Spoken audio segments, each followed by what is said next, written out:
Florida plus 14.5. Congratulations, everybody. But so often this rivalry has not produced good games. Well, to your point, 9 of the last 10 have been decided by more than 13 points. Yeah, like, that's the thing. That's what's so tough for me to say, wow, this is a preeminent rivalry. I understand that. It just rarely produces a good game. Alabama LSU produces good games regularly. As somebody that grew up in the Northeast, but I talk about college football more than enough and obviously experienced it plenty in the Big Ten, I came out of that feeling like, okay, I get it in the SEC now. I understand why that's a whole nother level. Good morning, Doctor. Doctor? Hi, Doctor. Doctor? Dr. Jackson's practice is growing. What do you mean we're still short-staffed? He needs a good patient doctor. How do we not have enough doctors to doctor all these patients? And he doesn't have the patience to sift through hundreds of resumes. I need Indeed. Indeed you do. When you sponsor a job on Indeed, it's easier for talented candidates to find it, which makes it easier for you to hire them. Visit Indeed.com/credit and get $75 towards your first sponsored job. Terms and conditions apply. This is a story of the one. As a maintenance specialist for university housing, he knows college students can major in wear and tear. Plus, housing so many students doesn't leave a lot of room to house all the supplies he needs. That's where Grainger comes in. With over 1 million industrial-grade products and fast, dependable delivery, Grainger carries the quality products he needs so he doesn't have to. From a new door hinge to a whole new faucet. Call, click Grainger.com, or just stop by. Grainger, for the ones who get it done. You have the choice. Whether it's going out to dinner or ordering takeout at a local restaurant or buying that new outfit from a local boutique, those choices help to put money back into your community. Town Square Media South Jersey proudly puts a spotlight on local businesses. First Bank of Sea Isle City, Cape May County's community bank, Philly Marble and the Philly Marble and Tile Outlet, Philadelphia Avenue and Route 30 in Egg Harbor City. Visit phillymarble.com. Jenkins Plumbing and Heating. Call Jenkins for heating and air conditioning installation, service and maintenance, plumbing, or drain cleaning service. 609-641-6440 or jenkinsplumbingandheating.com.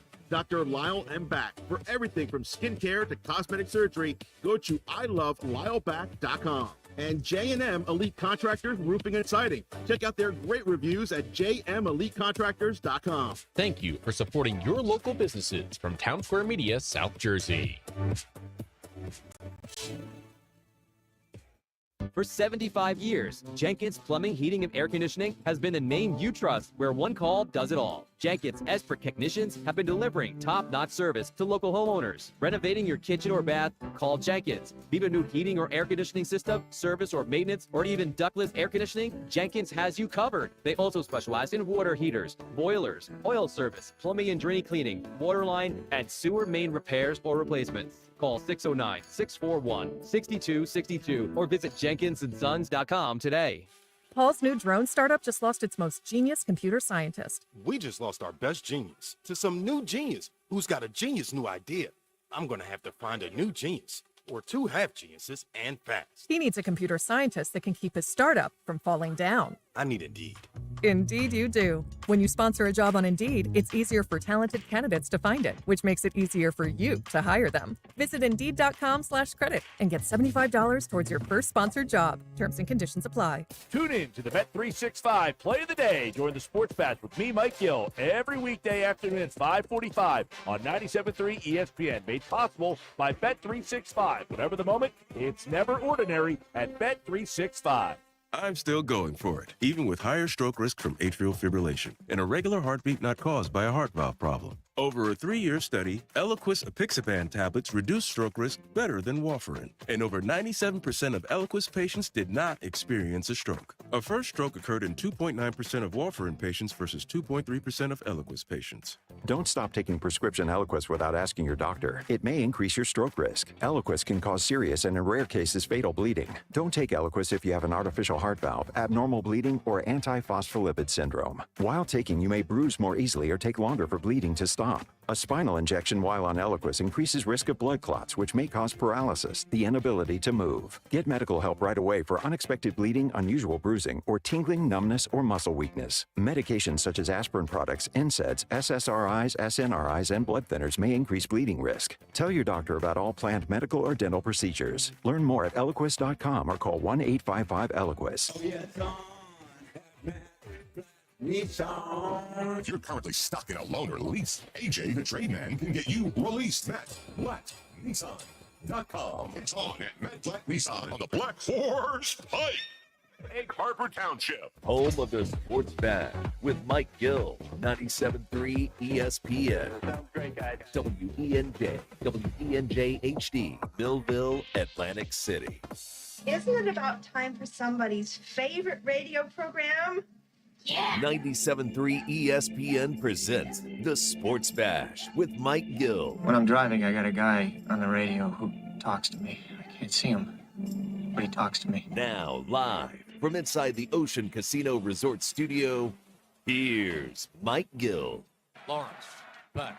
Lawrence looks, firing for the end zone. Intercepted! Intercepted the Kobe Dean! He picks it off from the end zone. No flags! The Eagles are going to escape! I've seen it quite a bit. I remember from college. Got beat on a couple times in practice too, so I kind of was like waiting on it. It was an opportune time. It was a high red zone. They knew what we was in. They knew 3-by-1 when we at the end of the game. They got the read right, and I just had to make a play. Nakobe Dean with the interception. He saw it, makes the play, and the Eagles hold off the Jacksonville Jaguars on Sunday.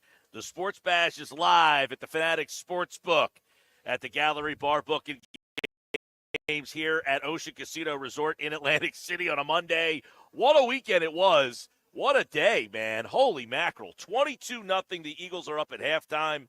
And then it just felt awful. It just felt like things were going to just continue to snowball. And it came down to literally the last play of the game. Nakobe Dean makes the play in the end zone. And the Eagles hold off the Jacksonville Jaguars. I don't know if you describe that as an ugly game, an impressive game, an impressively inept game, or what. But the Eagles beat the Jags in a game that was probably closer than it should have been. You know, that felt like a game that really should have been like 40-10. And it ends up coming literally down to the final possession of the game. Nakobe Dean, who makes an unbelievable play. There were so many individual awesome moments in that game that you would love to point out. But it's the absolute craziness that was going on there. You just couldn't believe what you were watching with the 2-point conversions and then going for it on fourth down. 9 points left on the field by Nick Sirianni. It's obviously, and we have a question at Mike Gill Show, and of course you can watch the live video of today's show at Mike Gill Show on YouTube, at Mike Gill Show. Use the hashtag SBLive. And there's so many plays in this game. We asked you at Mike Gill Show, and you can go on over there and vote, what's the story of the Eagles win on Sunday? Saquon Barkley backwards leaping over a defender, Nick Sirianni's decisions, the Smith TD catch, or the Dean interception. And you can vote now, right now. The votes have been coming in. 60% of you have voted one way on Election Day tomorrow. Who are you voting for? Is it Sirianni's decisions? Is it Barkley leaping the defender? Is it the Smith TD catch? Is it the Dean interception? There's so many other things. In the game, Jalen Hurts, did he have a good game? Were you impressed with Jalen Hurts? Was it the play of the defense yesterday in the first half? They pitched a shutout. You had a special teams turnover. Sidney Brown makes a play. And think about that.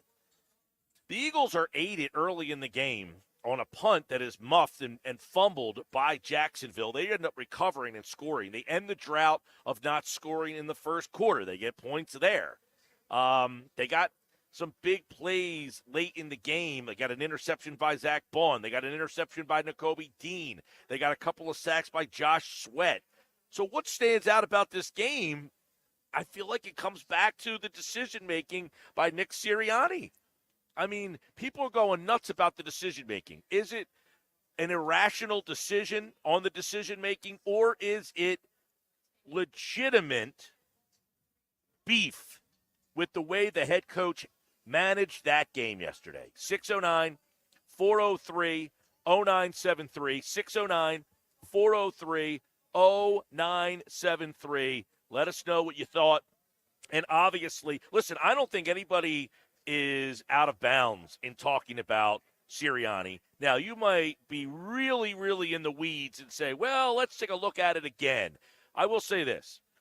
Generally in the NFL, in today's game, whether you like it or not, the analytics say if there's a penalty and the ball gets moved up to the 1 yard line, teams are going for 2. So it's not just Nick Sirianni. But sometimes I feel like you have to have the flow of the game and knowing, okay, look, this is where we are. We are at 16 points. If we kick the extra point here and get to 17, we've now extended it to a 3-possession game no matter what. If we don't get the 2 and we're at 16, that's a 2-possession game. So let's just go up 3 possessions, even though we're on the 1 yard line and the analytics say go for it there. I think the analytics would say go up 3 scores. There was a 4th down a couple of times where they end up going for it in a field goal position where you're about 40 yards out. I think there was a field goal of 40, and I think the other field goal was like 48 yards. So there were so many decisions that it's like, I don't know if I don't have the analytics sheet, but Nick's getting a lot of heat, and you look at the 4th down and 3. Early in the game, there's a 4th and 3. They go for it. It's an analytical thing. It's 4th and 3. They're at like the 40-something, it's like a 40-yard field goal. That's analytics. They're just following the analytics, and they've been very consistent with this. Every time, though. That's what Do they they are. have to follow that sheet every time? Every situation and scenario, Sirianni's got to follow that to a T. Well, the question, I guess, is why? Okay, that's a great question. Why? And I guess the question is this. Is that a Nick Sirianni thing, or is that an organizational philosophy? Oh, it could. Well, you believe it could go up to as high as Roseman. I mean, is that the way the organization wants them to be? They want to follow the analytics. They want to be aggressive. And if the analytics say 4th down and 3, be aggressive and go for it, that's what they want him to do. But like you said, it's about the feel of the game. And if you were playing Detroit or if you were playing Washington or Kansas City or Baltimore coming up, you probably want to go for 2 there and go up 18-0 or whatever it is. But you're playing Jacksonville, a 2-win football team. Just get the 3-possession lead, and you're good. I feel like, well, that's an interesting one. Are you going to be more conservative because it's Jacksonville? Yes, you should be. Or are you going to be more aggressive because it's Jacksonville? Well, you would think that Jacksonville cannot score. Jacksonville won't, but isn't that the won't point? be able to keep up with you. Isn't that the point, though? That's why you're aggressive. Especially late in the game, though. Yeah, but that's why you're aggressive early, because I guess your mindset is Jacksonville can't keep up with us. But late in the game, when he passes on the field goal to not go up 20. Late in the game. Right. The 20, first one is the 4th and and 3. They go for it. They don't get it. That's my concern. The there. second point after attempt, Jacksonville gets the penalty, and that moves the ball up to the 1, which is a 90% success rate, the tush push, on the 1 yard line. Not this year, though. I and mean, they don't get it. Now, that was the one, it looked like he crossed. Right. And the officials said that But he didn't. They reviewed it, and they still got it wrong. The officials were 0 for 2 in their reviews yesterday. Do you fault them for still trying the tush push without Jordan Mailata and without Dallas Goedert, and they were missing another offensive lineman? I think that should go into his decision-making as well. Been working. And really not having A.J. Brown. Well, correct me if I'm wrong. The one tush push, I don't think Saquon Barkley was on the field. He was not. No, that it was after the Gainwell. Hurdle. So that's another question. Gainwell is not Saquon Barkley. Barkley has that extra little push with the legs, and then 500 pounds. Yes, we all know about that. So that second point after, I don't know if that's Sirianni as much as that's the league. They're saying it's 4th down and 1. I mean, the ball is at the 1. You go for it. But you bring this up all the time with the Phillies and baseball. The analytics, these pitchers, that comes from the front office. So you're kind of liking this to the front office, and maybe it comes from Roseman. I wonder if that's more of an organizational philosophy. Yes. If that is Nick Sirianni just going rogue, or does he get reprimanded for being overly aggressive, or are they saying, Nick, no, we like what you did yesterday. Keep doing it. Right. Does Rob Thompson, he takes Zach Wheeler out in game 1. Why did he do that? Because it's that organizational philosophy? What was I listening? I was listening to a podcast this weekend, and they were talking about that. They were talking about how they can't be mad at Aaron Boone because that is the Yankees' plan. Like, they had that plan before the game, and that be mad at Cashman, don't be mad at Boone. Now, same with the Dodgers. The Dodgers took Walker Buehler out of the one game in the fifth inning. Right. He hadn't given up a run, and yet the Dodgers just say, that's it. That was our plan. Get us 5 and then make it a bowl game. But this situation here, I think this is, I don't know, is it Nick Sirianni? Now, the third point after attempt, there's another Jacksonville penalty. Same situation. Ball's at the 1, you go for 2. That's just what the analytics say, right? I don't really have a problem with when the ball's at the 1, you go for 2. That's just today's NFL. That's what you do. That's what everybody does. Now, the score is 28-16 on the fourth point after attempt. They went for 2 again. That one you do go for 2. Right. And they didn't get it. They didn't get it. So because the game at that point, if they score, if they get 2 or 1, it doesn't change the situation. You would have been up 30-16 as opposed to 28-16. Right. So, Jacksonville made their 2-point conversions. I'll tell you that. So the only one that I think you can really say, what are you doing, if you want to go down that direction that is completely off the grain. I don't even know if it's completely off the grain. 4th down and 3, teams are going to go for that. Right. But then you get into the minutia of the play call. Well, yes, the minutia of the play call. You had, but my thing is, now I don't like any of these calls. Take the points. You're playing Jacksonville. You don't have A.J. Brown at one point. And now your offense is even more limited. I'm saying just get the points. Just keep piling the points up. Why? Because Jacksonville has to keep trying to catch you, and their offense is not showing the ability to do so. So every time I put points on the board, I'm putting more pressure on them. And the Eagles are making this a game because of these decisions. I want to know, though, how many people out there think these are just irrational, horrible decisions, or how many people out there understand and like their aggressiveness? How many people out there say, listen, that's what won them a Super Bowl. That's who they are. That's who they've been. You got to keep doing it. You can't change who you are in the middle of a season. That's my question, too, is there much difference from what he's doing now, Nick, to what he did 2 years ago and last year? No, well, it's almost like the year Doug Peterson won the Super Bowl. They were really, really aggressive. And then the next year, he almost got gun-shy.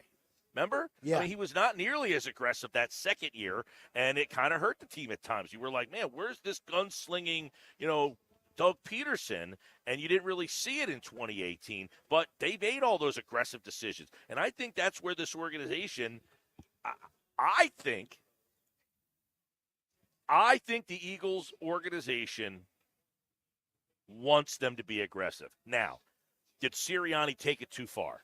Did he, get the message and didn't quite understand the message? Did he not interpret the message the way that it was given to him? I think when it starts piling up and, it's one thing to pass up 1 point, 1 extra point, 2 extra points.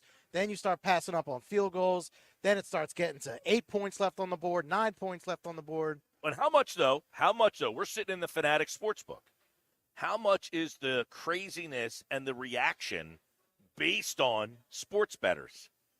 Or are they not looking at it with clear lens? Are they saying, I bet on the game, I bet the over, or I bet the spread? The spread was 7.5 yesterday. By the way, the Eagles had been 0-9 in their last 9 games when the spread was 4 points or more in their favor. So this was not an ideal spot for them yesterday. And it almost felt like Sirianni was trying to make that 0 for 10. They ended up obviously not getting there. Well, they were up 22-0. So you would think that 22-0, the game would end probably, like you said, 40-20, something like that. 609-403-0973. Josh, you got a thought? You got any text back there? We got a bunch of texts we can get to here. Let's start with Jerry and Absekin. He says, if the Eagles would have lost the game, Sirianni should have been fired. It's funny because Dennis Allen did get fired today. There was a head coach fired today. They've lost 7 in a row. They have lost 7 in a row. Dan Orlovsky, this morning, I heard him say, if they lost that game, if Nakobe Dean doesn't intercept that pass, that Nick Sirianni might not have got out of that locker room. I don't know that it would have been that definitive, but you have to wonder, what kind of reaction, what kind of backlash would Nick Sirianni have gotten from his superiors if they lost that game with the way that he managed it? I do think what Pete said earlier should be highlighted, though, is that, is Sirianni, he can't be making these decisions as like some rogue element. Like there's got to be a part of this organization that says, hey, this is our philosophy. This is what we want to do here, or Sirianni wouldn't have the job, right? Well, I think there's and that's a whole other can of worms. A lot of people think that Sirianni is just an extension, quote unquote, a puppet to the organization. Right. And they feel like he's only here because he does whatever they ask him to. Does Nick not have the freedom to make these decisions on his own? Or is he told ahead of time, listen, 4th down and 3, go off your chart. Ball at the 1, go for 2. Has that been addressed ahead of time? You know what I'm saying? In other words, is it not a decision for Sirianni? He goes right off the chart. Does he have to go off that chart every time? Exactly. That's a mandate. Does he not get the ability to say, even though the chart says I'm going to do, even though the chart says do X, I'm going to do Y? Well, also, let's throw this into there. And we didn't get to this last week, but, the conspiracy theory has been put out there that, Big Dom has been wearing the headset for the last 4 weeks. So he's got to say? So with Sirianni's yip-yapping on the headset, is Big Dom, keeping him in line with what the plan is? Right. Sirianni saying punt it and Dom saying don't you dare. You're under direct orders. I'm not. Did you order the code red? I don't know if I'm going down that road yet. What else we got? Cole from LBI says, I think it's obvious to say the Eagles are a good team in this league, but something is holding me back from saying they're a Super Bowl level team. They do look better than last year, but they're not impressive enough to say they are a Super Bowl team. That's Cole from LBI. Okay, that's more of a big picture look at the team. Yeah, I agree. I think at 6-2, you're in the mix, but you don't it's like which of these kids are doing their own thing, and you got the Lions dancing in one screen, and you got the Eagles dancing in another screen, and they just don't look like they're dancing to the same song. Yeah, the lack of connectivity is a huge problem with this team because it feels like the messaging is always off. Well, I will say the offense looked great. Had some big plays and some big moments. And then A.J. Brown, you said it looked great. Not when A.J. Brown went out, it didn't look great. Well, Jalen, I think I can now say confidently that he has command of this offense. Him and Kellen Moore are in sync. I really like what I'm seeing. There was two Jalen. factors in the offense that I think maybe – they were up 22-0, and then Brown goes out, and I don't think it was talked about enough that Ben Van Sumeren also left the game. Right. And how much did that change their running game? Now, the running game was great yesterday. Barkley, obviously, he had the epic play. He had the touchdown run. That touchdown run, I'm interested in that one a little bit more because you saw Kellen Moore kind of hugging Nick Sirianni, and I'm wondering, why was there so much of an embrace on that particular play call there? Did Sirianni tell him, that play could be open?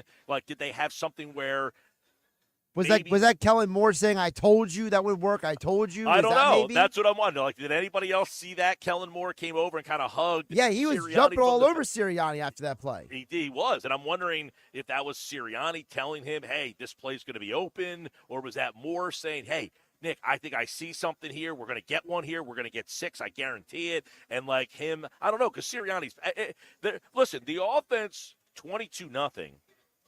But then when A.J. Brown goes, now apparently according to some reports, Brown is okay. I don't know what okay means, if that means 2 to 4 weeks, no weeks. I don't know what that means, but it looks like Brown has avoided serious injury, so that's number one. On the flip side, Dallas is going to be without Dak Prescott. Yep. He will not play in the game against the Eagles, so you're going to get another Jalen Hurts, Cooper Rush battle, part 2. They battled on a Sunday night game a couple of years ago, Yes, right? they did. You also have CeeDee Lamb dealing with a shoulder issue, so he might not play. Ezekiel Elliott, he's off the reservation. That's probably a bonus for the Cowboys at this point. But the Eagles' offense did hit the skids a little when A.J. Brown went out. Now, what do we talk about with Sal Powell on Friday and the week before is this has been a big play offense. Right. And they're getting big plays. They got them yesterday. You had the big throw to Smith to set up another throw to Smith, and that catch is just an unbelievable one-hand catch. He keeps the feet in. Also, earlier in the game, the pass to Barkley was amazing. The touchdown pass to Barkley. These are Dotson all was things. a big play. That was a big play. Yes, the Dotson play. I thought Hurts overall played pretty good. No He turnovers. did miss some throws again that could really put some teams away. I think there's some throws that he's missing, some pretty elementary throws that he's missing that could really help put some teams away. But he's making some big, big throws. But in the end, like, there's a lot of these things where guys are getting some separation coming over the middle, and he's missing those guys. Does it look like a different Hurts, though, from what you saw before the bye week? Yeah, I mean, after. for a couple of reasons. I feel like he's making – well, I'll tell you what, his ball placement has been great on some of these deep throws. I mean, he's just making some big-time throws.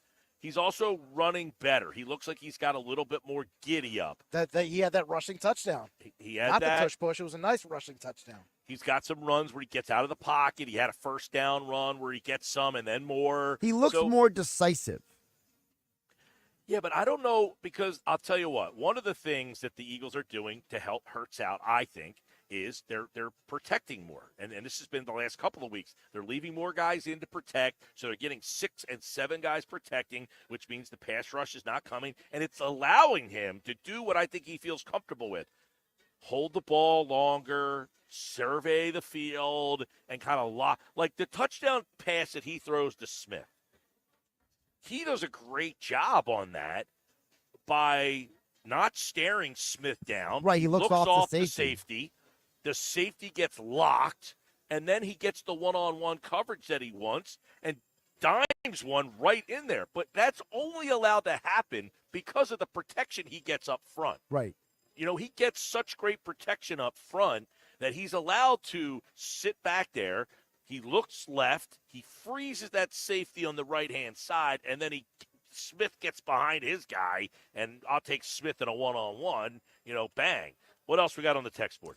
Couple more texts I want to get in before you hit the break here, Mike. Jeff from Galloway says, hey, Mike, my issue is why do you keep going to the tush push when you have one of the best running backs in football? Shaking my head, Jeff in Galloway. That's just, it's hard to say. They convert that tush push like 90% of the time, Jeff. So, if you had something that when you did it, it worked 90% of the time, aren't you going to keep sticking with it?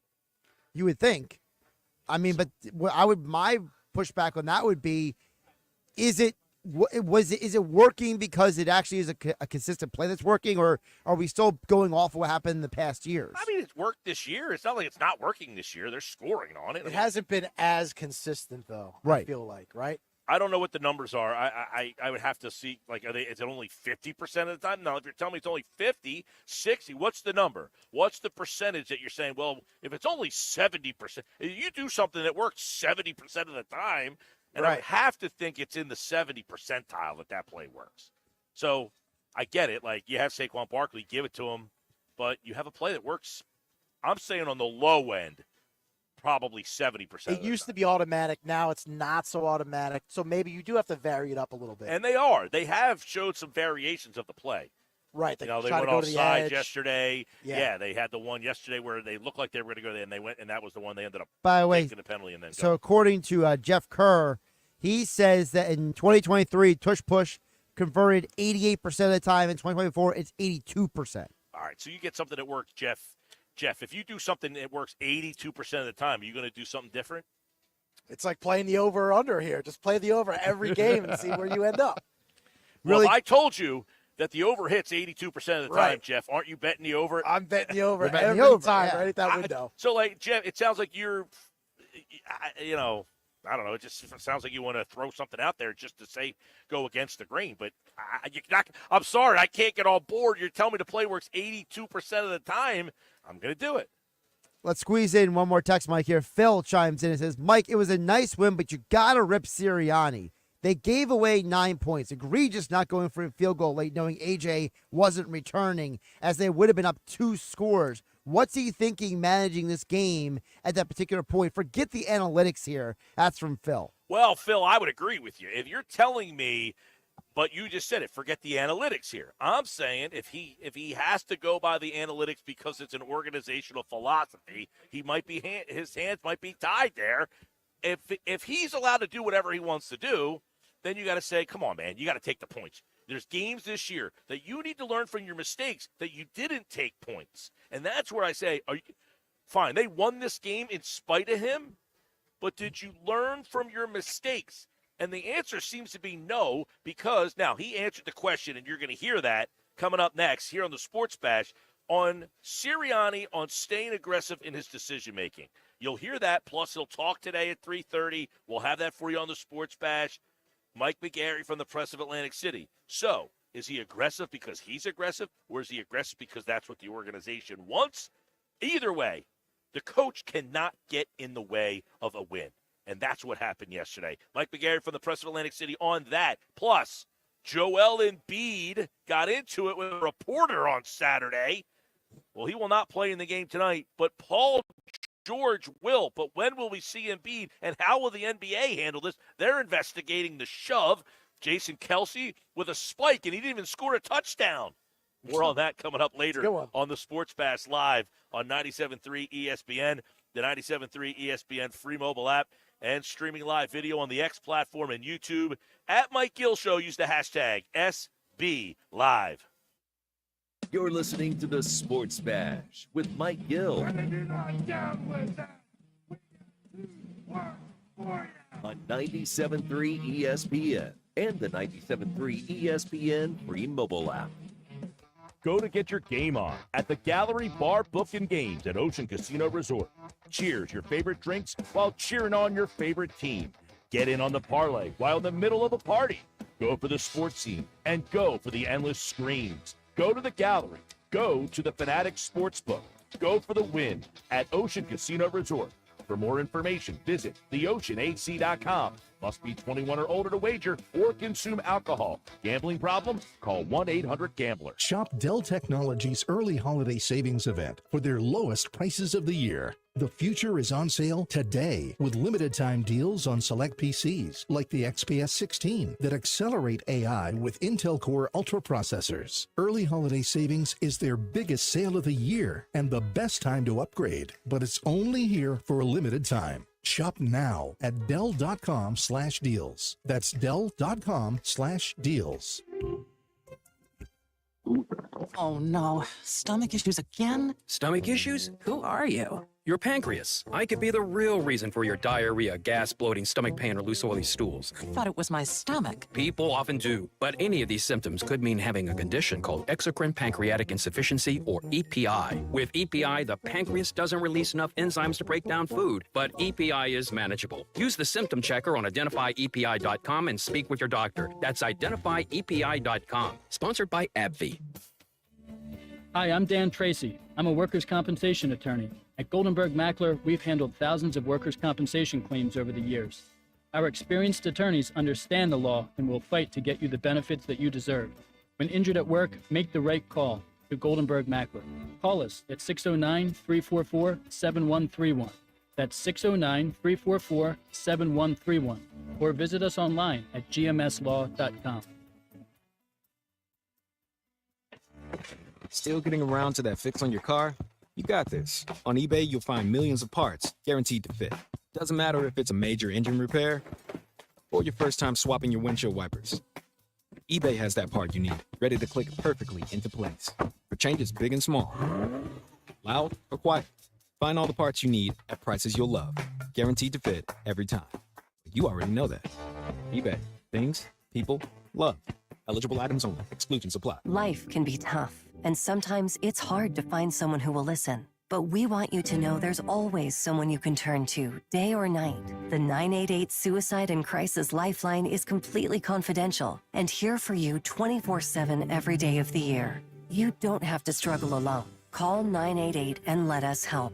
We're here ready to listen because your life matters. Call or text 988 or chat at 988lifeline.org/chat. A message from New Jersey Human Services. Welcome to Staples. Help! My family's in for the holidays and I need gift ideas. That's why we're here. Staples has amazing deals on everything you need. Photo gifts, laptops, and gaming systems. Even custom holiday cards and shipping solutions to send gifts to the family that can't make it. Perfect! Have anything for Uncle Frank? I love him, but the guy is never quiet. Noise-canceling headphones. for you. You get it. Unwrap huge holiday savings at Staples. And right now at Staples, save up to $350 on select computers. Ends 11/16, in-store only. Breaking news, and this one is almost unbelievable. Yeah, it's all about new customers at Bet365 because they get $200 in bonus bets when they bet $5. And even better, bonus bets can be used on the spread, totals, and player props. There you have it. Bet $5 to get $200 in bonus bet. And see why. It's never ordinary at Bet365. Gambling problem? Call 1-800-GAMBLER. 21 plus only. Must be physically located in New Jersey. Terms and conditions apply. JCPenney has more gifts, bigger savings for every holiday wish list. Celebrate the season that never stops giving. From denim to diamonds, PJs to perfume, and mixers to massagers, we're giving you more options than ever at a value that helps you give a little extra. Looking for more bright ideas? We've got the big brands everyone wants. From Levi's to Legos, there's more to love for them and you. All the deals, all the feels, all the gifts to go around. JCPenney, make it count. Oh yeah, it's on at Matt Black Nissan. New 2024 Nissan Rogue S, 0 down and 2.9% financing for 60 months. But when they're gone, they're gone. Have a trade? Bring it to AJ the Trade Man. He's paying cash, lots of cash, up to 120% more cash than KBB fair market value. Then drive home in your new 2025 Matt Black Nissan Kicks. Just $299 per month lease with 0 security deposits. And every new Matt Black Nissan comes with our 4-day love it or leave it return policy. Have a job clearing $450 per week at Matt Black Nissan? You're virtually approved today with 0 down and low 2.9% financing. MattBlackNissan.com. Unapproved Tier 1 credit for NEMAT. Negative equity will be refinanced if the new vehicle plus tax tag and 589 doc fee. Offers can't be combined. Call 877-289-6670 or go to MattBlackNissan.com for complete details. 24 months, 10,000 miles, $27.99 due through NEMAT. PIN RC 738396. MSRP 31,115. It's on at Matt Black Nissan on the Black Horse Pike, Egg Harbor Township. You're listening to the Sports Bag with Mike Gill. And it just keeps getting better. On 97.3 ESPN and the 97.3 ESPN free mobile app. Now the Eagles going for 2 again. They're up 28-16. They are. Today it didn't work, but that's the way it goes. That's the hat I have to wear, right? When we get a 4th down and we convert a 4th down, it's nothing's really said. When we don't, I understand that there's going to be questions, but again, I have to be able to have the balls to do that really at the end of the day and say, am I doing everything I can do to help us win the game? And then those moments I thought I was, but I'll go back and relook at them. I'm always going to be hypercritical of myself. Nick Sirianni, you heard Merrill Reese, almost incredulous. Are they going for 2 again? They did, and they didn't get it again. Did they win in spite of Sirianni? Man, we just had a gentleman walk up to us here at the Ocean Gallery Bar Booking Games Fanatic Sportsbook, and he said he blew that game for him. I said, sir, they won. They've won 4 in a row, sir. Now, you could say they blew the game if they lost. They made the game more difficult than they needed to. You know what's interesting, though? If Jacksonville scores there's still time left on the clock for Jalen Hurts to go win the game. Yeah, I don't know that anybody's any happier. I don't know that anybody's any happier. No, probably not. But Mike McGarry for the Press of Atlantic City, pressofatlanticcity.com. You heard Nick Sirianni. He said, I got to have the stones to make those calls. Did they win in spite of Nick Sirianni yesterday, Mike?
Well, and Mike, that's the thing. How much of this is Sirianni and how much it is the organization and the philosophy of follow the analytics. And we know in the NFL, when you go for 2, when the ball's at the 1-yard line, it's almost an automatic that you go for 2.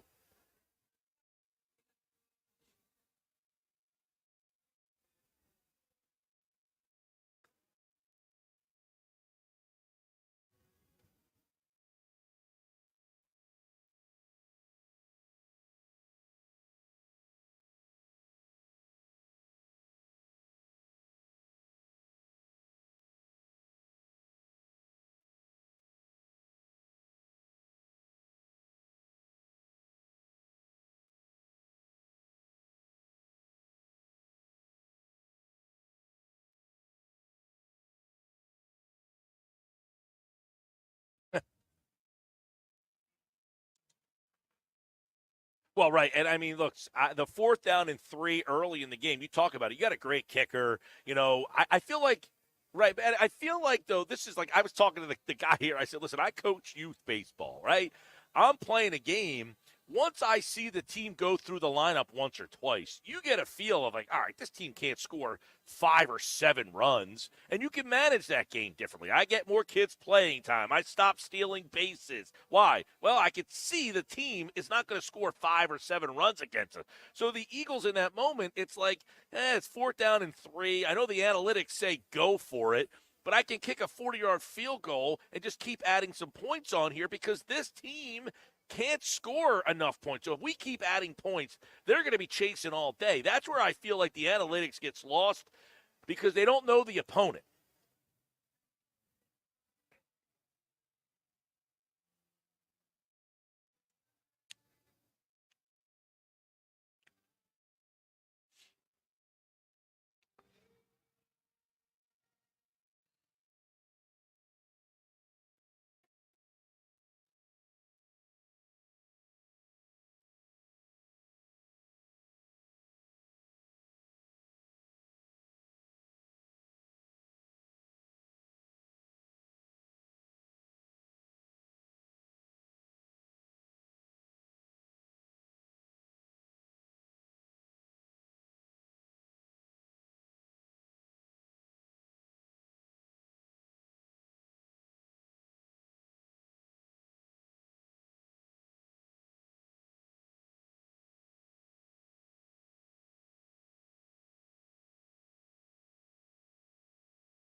Mike McGarry from the Press of Atlantic City, pressofac.com. So Sirianni obviously is getting a ton of heat on a day that they won the game.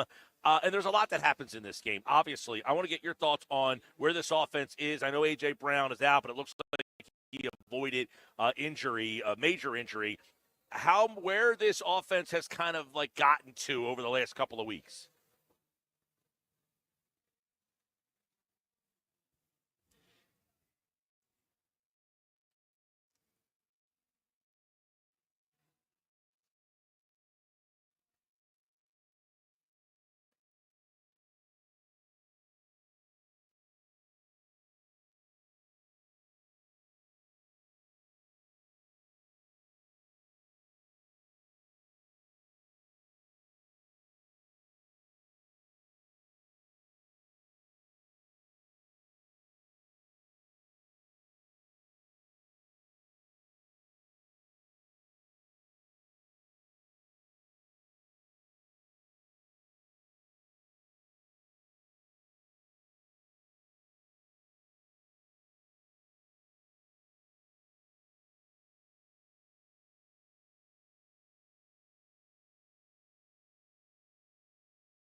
Yeah, and that's the thing, too. They did score in the first quarter, but keep in mind, not because their drive was successful. Jacksonville fumbled the punt, and Philly was able to recover it, and that led to their first points of the game and their first points in the first quarter. Who knows if Jacksonville doesn't fumble that ball, what ends up happening, and that kind of set the tone for the at least the first half of the day. The throw by Hurts to Smith late in the game, he had 2 big throws to Smith.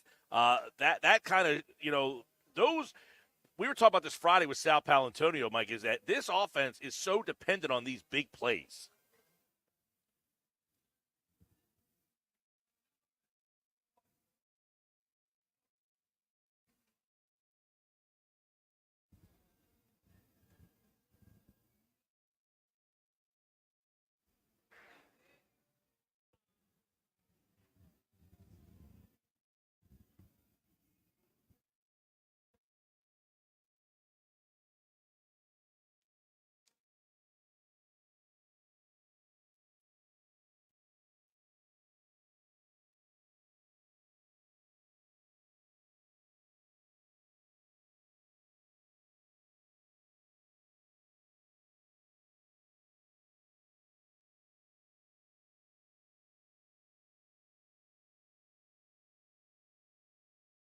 All right, Mike. Now, were you at the Sixers game on Saturday? All right, so you did not see this little Farkas in the locker room here, but man, how does the NBA handle this one?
Yeah, now, real quick on that. I mean, obviously, he writes this story. Do you think it's out of bounds what he wrote in that piece? And should somebody, I know the newspaper business, I don't know if they have an editor, but should somebody have said, hey, listen, you can't put this in the story? Was that out of bounds?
Yeah, it'll be interesting to see the league is, I guess, doing an investigation to see what happened here. I guess there were some reports that Embiid had said he doesn't care what you say, and that the reporter shouted back, "But you do," and that kind of set him off a little bit. But man, an ugly situation up there. Now they're out west, by the way, so these games are going to happen at 10 o'clock at night, and they're kind of out of sight, out of mind for a little bit here. But Paul George will play tonight, and the Sixers, of course, looking for a win. They're 1-4 on the season. All right, Mike McGarry, good breakdown there, and appreciate it as always. We'll get back on Wednesday as the Eagles get ready for a Cowboys team that will not have Dak Prescott in the game and might not have CeeDee Lamb. It's a mess over there. And, of course, Mike McGarry from the Press of Atlantic City. Thanks, Mike. All right, there's Mike McGarry from the Press of Atlantic City, pressofac.com. Yes, so Saturday night, an altercation in the locker room between Embiid and reporter Marcus Hayes, who wrote that column, and Embiid, according to reports, kind of shoved the reporter, but I don't know, a whole he said, she said, and it was based on a column that Hayes wrote that suggested or mentioned Embiid's late brother Arthur and his son, who shares the same name. And he basically said, hey, listen, you said that you want to dedicate your career to these, your brother and your son. Well, you need to be on the court to be able to do that, and then suggested. So this is where the whole thing came from, where Embiid said, I've done too much for the city. On Friday, right, when he first talked. To put some context to where that came. So Embiid said, I've done too much for the city to have something like that happen. And it kind of led to where we are now. Embiid's not playing tonight. Paul George likely will. We'll talk a little bit more about it coming up on the other side. Plus, the text messages are coming in. You'll hear what Dan Orlovsky says about the Eagles and their win. That's next. This is the Sports Bash on 97.3 ESPN. It's Sixers basketball tonight on 97.3 ESPN with the voice of the Sixers, Tom McGinnis, calling all the exciting play-by-play action. Maxey for three, outside left, bullseye. He puts it in. A crossover dribble on McBride, and he pours in a triple. It's Sixers Sun tonight. Coverage begins after Monday Night Football. It's Sixers basketball all season long on South Jersey's radio home for Philadelphia 76ers basketball. 97.3 ESPN. Hi, it's Pete from Chicky and Pete's, the official sports bar of your Philadelphia Eagles, celebrating football season with special new menu items. The Kelsey Combo, created by number 62 himself, a handcrafted barbecue burger, world-famous crab fries, and an ice-cold garage beer. Our incredible jumbo soft pretzel, Chicky style, with a heaping skillet of our own in-house crab dip, and our delectable sweet heat wings, where a portion of the proceeds go to the A.J. Brown Foundation. Participating locations for a limited time. Chickies and Pete's. Paul's new drone startup just lost its most genius computer scientist. We just lost our best genius to some new genius who's got a genius new idea. I'm going to have to find a new genius, or two half geniuses, and fast. He needs a computer scientist that can keep his startup from falling down. I need Indeed. Indeed you do. When you sponsor a job on Indeed, it's easier for talented candidates to find it, which makes it easier for you to hire them. Visit Indeed.com/credit and get $75 towards your first sponsored job. Terms and conditions apply. It's hurricane season.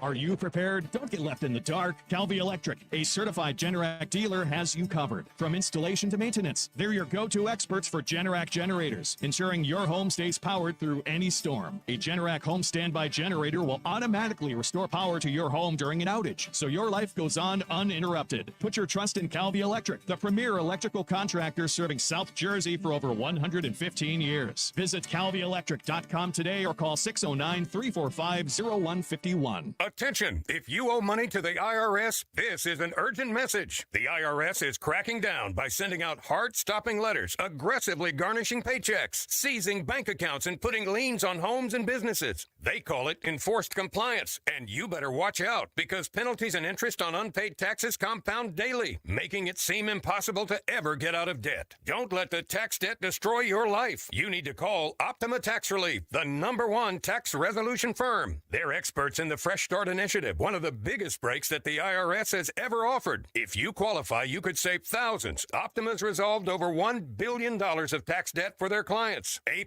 rated with the Better Business Bureau, they'll fight to get you the best deal possible. Call Optima now for a free consultation. Call 800 800-473-9933. 800-473-9933. 800-473-9933. Some restrictions apply. For complete details, please visit OptimaTaxRelief.com. Cooper's our new neighbor down the shore. Introducing Cooper University Hospital, Cape Regional. Healthcare is going to improve in Cape May County. We're excited to bring our award-winning care to our new neighbors in Cape May and Atlantic counties. You'll have greater access to top specialists, advanced technology, innovative treatments, and outstanding cancer care at MD Anderson Cancer Center at Cooper. Cooper University Healthcare. Together, we're doing something extraordinary for families down the shore. Get in the zone, AutoZone. Welcome to AutoZone. What are you working on today? Getting ready for more rain and longer nights? We've got you. Right now, you can earn up to $25 in bonus rewards when you buy 2 Sylvania Silver Star Ultra bulbs and 2 Rain-X Quantum Elite wiper blades. More rewards and better visibility at America's #1 lighting destination, AutoZone. Get in the zone, AutoZone. Offer valid for AutoZone Rewards members. Restrictions apply. What's that sound? That's the sound of Downy Unstoppable scent beads going into your washing machine and giving your clothes freshness that lasts all day long. There it is again. It's like music to your ears, or more like music to your nose. That freshness is irresistible. Let's get a Downy Unstoppable bottle shake. And now a sniff solo. Nice. With Downy Unstoppables, you just toss, wash, wow, for all-day freshness. Score a touchdown when you bank with Jersey Shore Federal Credit Union. Catch lower rates on loans and higher rates on savings. You'll cheer when you don't have to pay a penny to get your own money since they offer 85,000 surcharge-free ATMs. Get the details or open an account online with just a $25 minimum deposit at JerseyShoreFCU.org or swing to a branch in Northfield, Galloway, Hamilton, or Rio Grande. Federally insured by NCUA, Equal Housing Lender. You're listening to The Sports Bash with Mike Gill on 97.3 ESPN and the free mobile app. This is the only legit playoff contender where the coach is a question mark. No coach takes more points off the board than Nick Sirianni. It's unacceptable that they continue, and beyond lucky that Trevor Lawrence throws that interception. Because if Trevor Lawrence leads their team down and they win that football game, I don't think Nick Sirianni's walking in Tuesday morning as the head coach of the football team. That's that bad. The decision-making, the 2-point conversions when they're unnecessary, they're constantly going for it on 4th down. There's a difference between being aggressive and being reckless. And right now, the decision-making is reckless. All right, that was Dan Orlovsky. Pretty critical of Nick Sirianni, which, by the way, I think it's fair, the criticism, if you're just looking at the coach and the decisions in this game yesterday. What were you thinking? And his answer is, I'm being aggressive, and when it works, everybody loves it. And when it doesn't work, I'll take the criticism. I have no problem with that. That's Sirianni. Do you have a problem with that? Do you want him to remain aggressive? Because being aggressive is what got this team to a Super Bowl. Being aggressive is what won this organization their only Super Bowl. So would you rather them pull the foot off the gas, or do you want them to continue to keep their foot on the gas and push the pedal down as fast as they can go? I think next week when you're playing Cooper Rush in Dallas, I think you could probably take the points there. But when you play Lamar Jackson in Baltimore in a couple weeks, you probably want to be a little bit more aggressive. See this text message. Mike, this is Thea. I like the aggressiveness of this team. I'm a Nick fan and will continue to root for him and the team to be more cohesive as a team. So she likes the fact that they're aggressive. She's saying, hey, we have a guy who on 4th down and 3, and he goes for it. That's who we are. I just don't want to see Jalen Hurts running around, 10 yards backwards on a 4th and 3 play. Yeah, I mean, that's the thing. You could say, hey, they went for it on 4th down. I just don't like the play that they ended up calling there.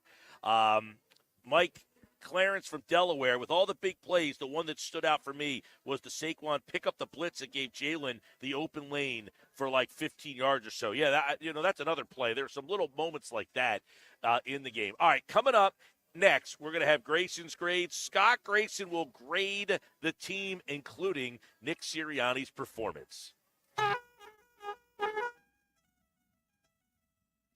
But right now, it's your first chance to enter this year's 99 bottles party. This is the first chance. Right now. Wow. 609-573-3776. Caller number 7.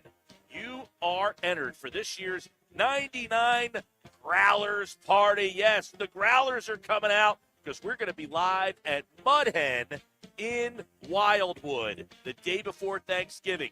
99 Growlers, 99 pairs of tickets, including tickets to see the Eagles and the Pittsburgh Steelers. Club box seats. Tickets to that game and more. Caller 7 right now. 609-573-3776. It's all thanks to Mud Hen in Wildwood. Kevin Harlan here from Monday Night Football on Westwood One. This week, a primetime matchup with the only remaining undefeated team in the NFL, the 7-0 Kansas City Chiefs, taking on the Tampa Bay Buccaneers. Join me and Hall of Fame quarterback Kurt Warner on Monday Night Football. Listen to Monday Night Football on 97.3 ESPN. Brought to you by Ace Hardware Home Services, Heating, Cooling, and Plumbing. Visit acehardwarehomeservices.com to book today.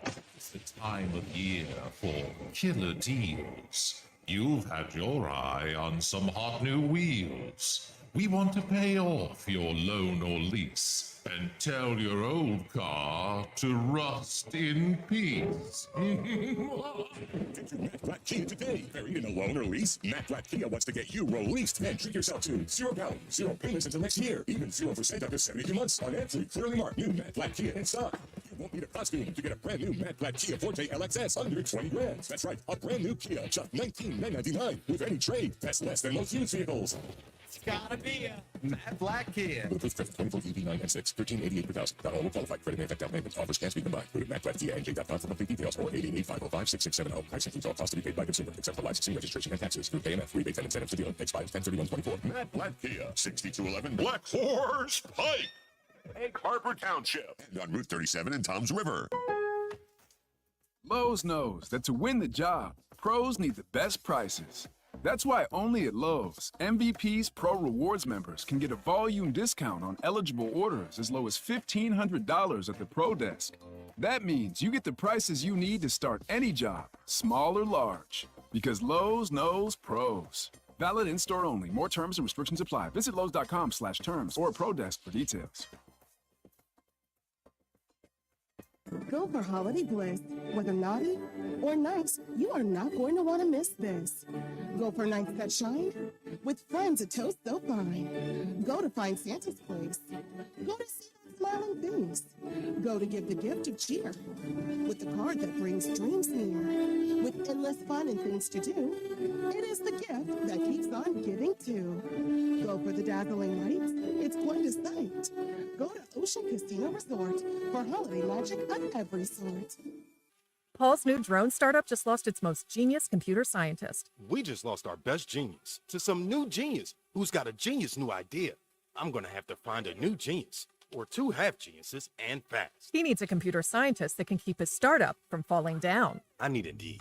Indeed you do. When you sponsor a job on Indeed, it's easier for talented candidates to find it, which makes it easier for you to hire them. Visit Indeed.com/credit and get $75 towards your first sponsored job. Terms and conditions apply. It's hurricane season.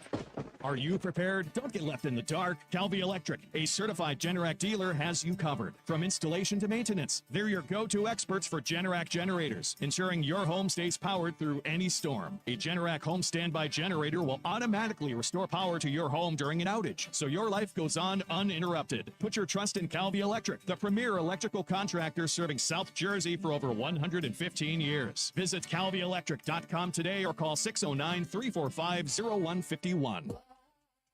My friends swim no matter the season, but my moderate to severe plaque psoriasis can sometimes take me out of the moment. Now, thanks to Skyrizi and clear skin, count me in. With Skyrizi, Risankizumab Riza, a prescription-only 150 milligram injection for adults who are candidates for systemic or phototherapy. 3 out of 4 people achieved 90% clear skin at 4 months. Don't use if allergic to Skyrizi. Serious allergic reactions and an increased risk of infections or a lower ability to fight them may occur. Before treatment, your doctor should check for infection and tuberculosis. Tell your doctor if you have an infection or symptoms such as fever, sweats, chills, muscle aches, or cough, or if you plan to or recently received a vaccine. Thanks to Skyrizi, there's nothing on my skin, and that means everything. Ask your doctor today about Skyrizi, the #1 dermatologist-prescribed biologic in psoriasis, and visit skyrizi.com or call 1-866-SKYRIZI to learn more. Something good to know from First Bank of Sea Isle City. We have all of today's innovative banking products just like the big banks, but we offer something they can't. A personal community focus. Let's get you started with Bill Pay. You save time when you pay your bills online. It's fast, easy, and convenient. First Bank of Sea Isle City. A community bank that delivers more for you every day. Personal service, today's technology, from the people who truly care. Learn more at firstbankseaisle.com. Member FDIC, Equal Housing Lender. Home of the Philadelphia Eagles. Sixers. Bang! It's good!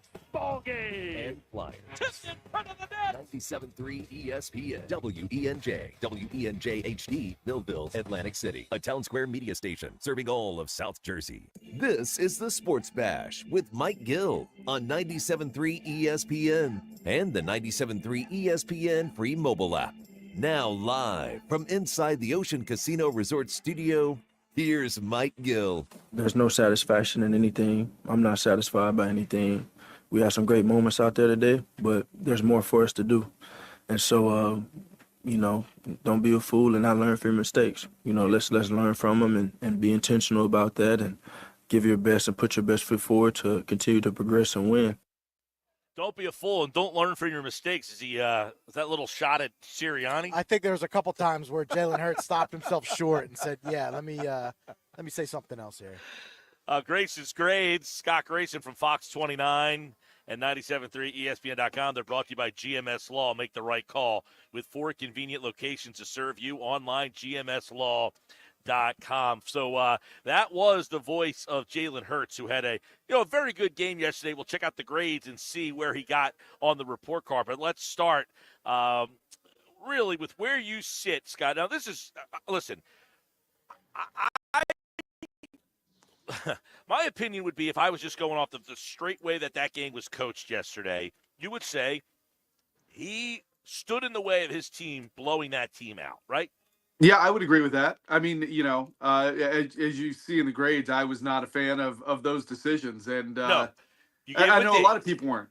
You gave him a D. Now, so listen, I want to get your take on this. You're around the team. You've been up there a bunch. You've been around Nick. You've been around this organization. Because I'm trying to – it almost seems unconscionable, some of the decisions he made yesterday. But my question is, in those decisions, is he strictly going off of the analytics? And is that what the organization wants? Because analytically speaking, he pretty much did what the analytics say to do every time. The ball's on the 1-yard line, you go for 2. 4th down and 3, where the ball was, you don't kick that field goal, you go for it. And he did. So he's saying, I'm going to stay aggressive. And when it works, no one seems to have a problem and say, hey, great job, Nick. But when it doesn't work, he is getting a ton of heat today. So do you have any insight on that thought of, no, he's following the analytics, and that's what the organization wants him to do? That's a good question, because the last part you said there, that's what the organization wants him to do. I don't know if that's the case or not, because I think a great coach takes all the tools that you have at your disposal, you mix them all up, you smush them together, and you spit out what you think you should do. But some of that has to be gut, I believe. I know what analytics say, and I understand if you're going from the 1-yard line to get 2 points, that analytics will tell you to do it every time. I get it. But when you're up by 22, the gut should say every point I put on the board is going to take their will away from wanting to play this game anymore and to believe that they have a chance to come back. So, up 22, I get that you want to be greedy and go get the 2, but what are the 2 points doing for you there? What are they doing for you there? Take the 1, and then you take the 1 again later. And if it's a 7-0 game, if it's, let's say it's 6-0 and you score to make it 12-0, Yeah, I think everybody in that building would have said, absolutely go for 2 and make it 14-0. But when you're up by 3 scores at that point, the name of the game is add points anywhere you can.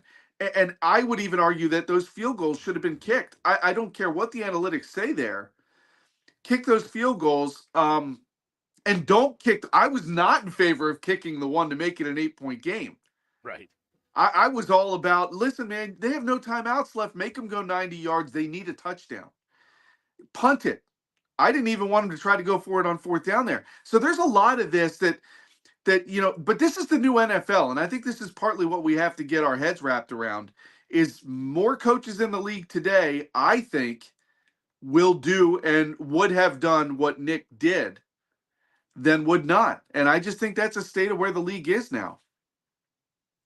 Yeah, you wrote in the piece about Nick Sirianni over at 973ESPN.com. You gave him a D. You said he made a lot of questionable decisions, and you understand that analytics indicate an opportunity to attempt a 2-point conversion from the 1-yard line. That's pretty much standard in the NFL now, right? If there's a penalty and the ball moves up to the 1, you go for it. And that's with teams. We saw this the other night. They kicked the extra point, and there was a penalty. They took the point off the board. They went for 2 and didn't get it in the game. This is almost standard across the league right now. Yeah, and I think old school coaches, you're right. There's the one time they made the extra point, there was the penalty, so they took the point off the board, went for 2 and didn't get it, which there are many old school coaches who will say never, and this was their rules back then, never take points off the board. So, you take the points you've got and you keep building. And in that game especially, Mike, and this is where I say you got to factor in the gut. You got to have, this is where you could go into it, and I get it, right? The Nick Sirianni press conferences where he says, hey, we talk about this stuff during the week, but there is an element of it that has to be feel of the game. You can't predict what the game is going to feel like until you're in it. And that's where I say that the gut has to tell you that this is Jacksonville. They're missing some of their top receivers. They're going to have a hard time coming back unless we blow this. So let's just keep taking points when we can get them, because eventually we're going to get too far away from them and they just can't get there. Right. But they didn't do that. And that's where I think Sirianni's, this is not the first time where, Sirianni to me has missed the feel of the game. We talked about it earlier in the year. I forget which game it was, where it was a lot of field goals that they just didn't do and didn't kick. And in that game, field goals were almost as gold as touchdowns because neither team could score. And he missed the feel of that game. I think he missed the feel of this game. That's where I understand your sports science, your analytics gurus are going to say, go for 2 every time. Go for it on 4th down. Don't kick that field goal from the 22. But the feel of the game, to me, sitting there watching it was telling me, take the points. They're behind by so much, and he's missing that feel of the game. And that's where I think the organization saw what Doug Peterson did with the aggressiveness. The Lions are constantly over aggressive sometimes to the point where it cost them potentially the NFC Championship last year. I'm glad you brought the Lions up, right? Because right now everybody feels that they're the best team in the league, but you would almost make the argument that they would have managed the game yesterday pretty much the same way. Absolutely. I think Dan Campbell would have done exactly the same things. And that's where, but here's where another thing that bothered me. After the game, Nick Sirianni started out when he was asked about it, and I thought his answer, the first part of his answer was fine, but he gets so defensive sometimes that you start not feeling sorry for him anymore about, like, if you would just go up and own that you did all that, the analytics say to do this, I would do it again every time. And because I trust my team, if you spin it that way, because there is an element of this that says, I trust you guys to do this. And I want you guys to be able to make these plays. I trust you to do them, and I trust our defense to stop them. But it gets to a point where it could get reckless, and then you start losing the locker room. Are you talking about where he said, today it didn't work? That's the way it goes. That's the hat I have to wear. When we go get a 4th down and we convert a 4th down, nothing is really said. When we don't, I understand there will be questions. I have to have the stones to really, at the end of the day, say, am I doing everything I can do to help us win the game?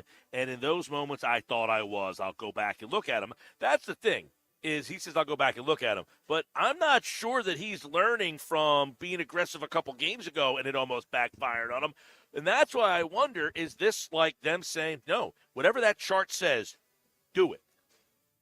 Yes, and I think, I don't think anything will change. I think if the same situation happens in Dallas next Sunday, he's going to do the same thing. And I look at Dallas and I see a team very similar to Jacksonville right now.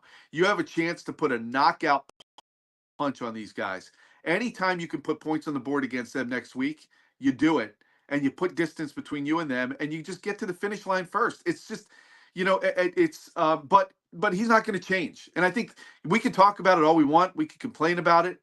He's not going to change. This is who he is. This is what he is. And in that answer you read, the quote that you read, is there anything in there that tells you, he says, I'm going to look at it.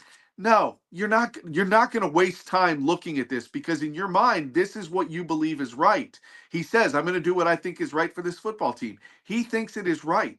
And I don't think the organization really minds. They like the aggressive nature. If he thinks it's right and the organization doesn't, that's when you might have a disconnect. But I think the organization agrees with him. I think they say, keep being aggressive. I do too. And that's where I think we can all sit here. And I think there's two separate parts to this. There's the 2-point conversions, 3 of them that they failed on, which you could sit there and you could pick at those. And the analytics every time are going to tell you to go for it from the 1-yard line. So that's fine. I can live with that. The field goals with the score the way it was, where the game was at those times, and the decision to kick them, as well as the one that I said that I would not have attempted. Those to me are more troubling, because I think those are more coaching based and less analytical. I have a problem with those more than I do the 2-point conversion attempps. Yeah, the 4th and 3 one is, I think they did a game. They played a game a couple weeks ago. I guess it was was it an ESPN game? Was it a Monday night game or whatever channel they were on? I'm pretty sure it was an ESPN game, because I'm pretty sure it was Aikman, and they had a graphic on the screen that says analytics say go. Okay, yeah, it was a Monday Night Football game, Josh is telling me. And the analytics said go. It was 4th down and 3 from almost the same spot. And I'm saying the analytics must be saying on 4th down and 3, instead of taking a field goal from here, that on 4th and 3, you should go for it, because they had done this before. Yeah, and you got to, everything factors in. The time of the game, right? What quarter you're in, where you're at, the score. Honestly, the players need to factor in too. Like, listen, Grant Calcaterra has done a great job. You didn't have Dallas Goedert. Fred Johnson's done a nice job. You didn't have Jordan Mailata. I can't remember if A.J. Brown was out at this point or not, but at some point in this game, you didn't even have him. Like, keep in mind what you have, what you don't have. And when you have a chance to put 3, like, I really believe Nick Sirianni looks at 3 points as a bad possession. I've started to believe that he sees that as a lost possession. I did not win that possession. And that's not the case, man. 3 points sometimes is a win. More often than not, it's a win. And I think some of the philosophy here, but again, like I said, Dan Campbell, I don't know if the Detroit media is like this with him, but he would absolutely do the same things. I think Sean McVay would do the same things. I think it's just the way the NFL is these days, that they're willing to bypass those 3 points for the opportunity to keep a drive alive. Yeah, and it's just, listen, believe me, Sirianni getting hammered. People are not happy. I mean, we've had people walking up to us here at Fanatic Sportsbook. He blew the game. They didn't even lose the game. I mean, like, they won the game. But the game was a lot closer than it should have been. And that's the frustrating part. And he's saying, if I'm aggressive, we blow them out, and the game's not close.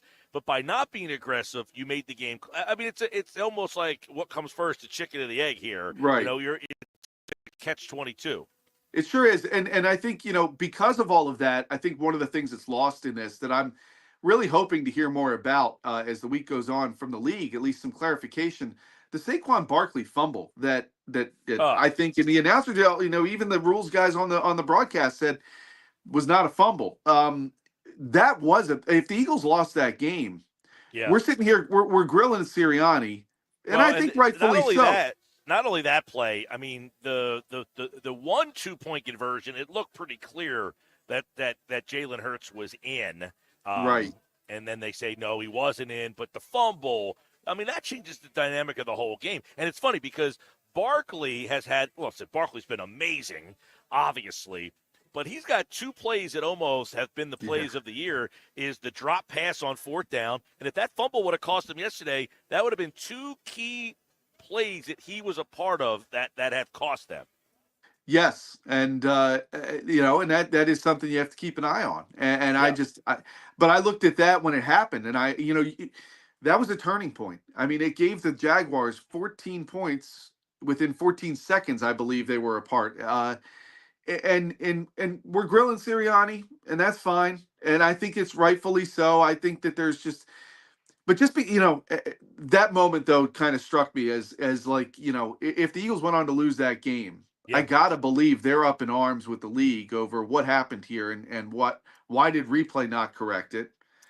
I don't know how they looked at that. And, I mean, how did he fall down? Like, what were they looking at? I mean, it was preposterous. But you're right. But then, you mentioned A.J. Brown going out. I think that's another factor in the game is that, look, A.J.'s out. Our offense is sputtering. We have a chance to get a couple points here. Let's just take the points. That's where that's the thing about the analytics. Look, I get it. And the coach, by the way, is the deserving fall guy for the analytics. That's what your organization believes in, and he's the face of it. He gets the criticism. No problem with that. If you want to be mad at Sirianni today and say he cost this team and that this is the problem, I can understand people doing that. I'm just trying to get to the root of, this is something that goes on in the NFL a lot, and you see it. Like I was watching a game last night, same thing happened, 4th down and 3. The team went for it, and they ended up getting it. They got the first down, and it's like that's what these teams are doing now. And it is frustrating because, Dan Orlovsky said something that he's like, hey, this is the one playoff team where I can't trust the coach. And you wonder, is the organization feeling the same way? I would love to know that myself. And when it comes down to it, I think analytics is, to me, like I said before, I think it's a tool in the tool bag. But I think a lot of these coaches look at these analytics and it's, no, this is the Bible.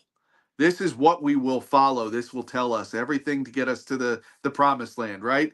No, it's a tool. It should be a tool. And there are times, right, when you go to grab a tool and maybe that screwdriver is a little stripped. And even though that it should be the right head of the screwdriver, it's not going to turn the screw. You got to adapt. And I think these tools that these coaches have, sometimes they just fall right into it so that they can go to their GM or owner later and say, well, look, man, I used the analytics you guys gave me. They told me to go for it. I ran the best play I thought we had at the time. And what do you want me to do? Yeah, I think if you want to question, and Nick doesn't call the plays on offense, but I think if you want to question some of the play calls that they chose to go with in those moments, especially the 4th down plays, the tush push. We were talking about this earlier, Scott. I don't know where you are on the tush push, but according to Jeff Kerr, who tweeted this out earlier, last year I think he said 88% of the time they converted it, and 82% this year. If you have a play that works 82% of the time, it's hard to argue with running that play. That's why I was surprised they didn't run it a 3rd time, right? I was surprised, by giving up on that the 3rd time. Number one, you told your team, oh, they've figured this out. We're not going to be able to be successful with it.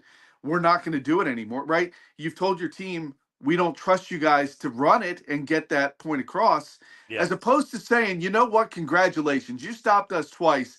I dare you to stop us a 3rd time. But in terms of the success of that play, you look at it, and for me, A.J. Brown is on that play.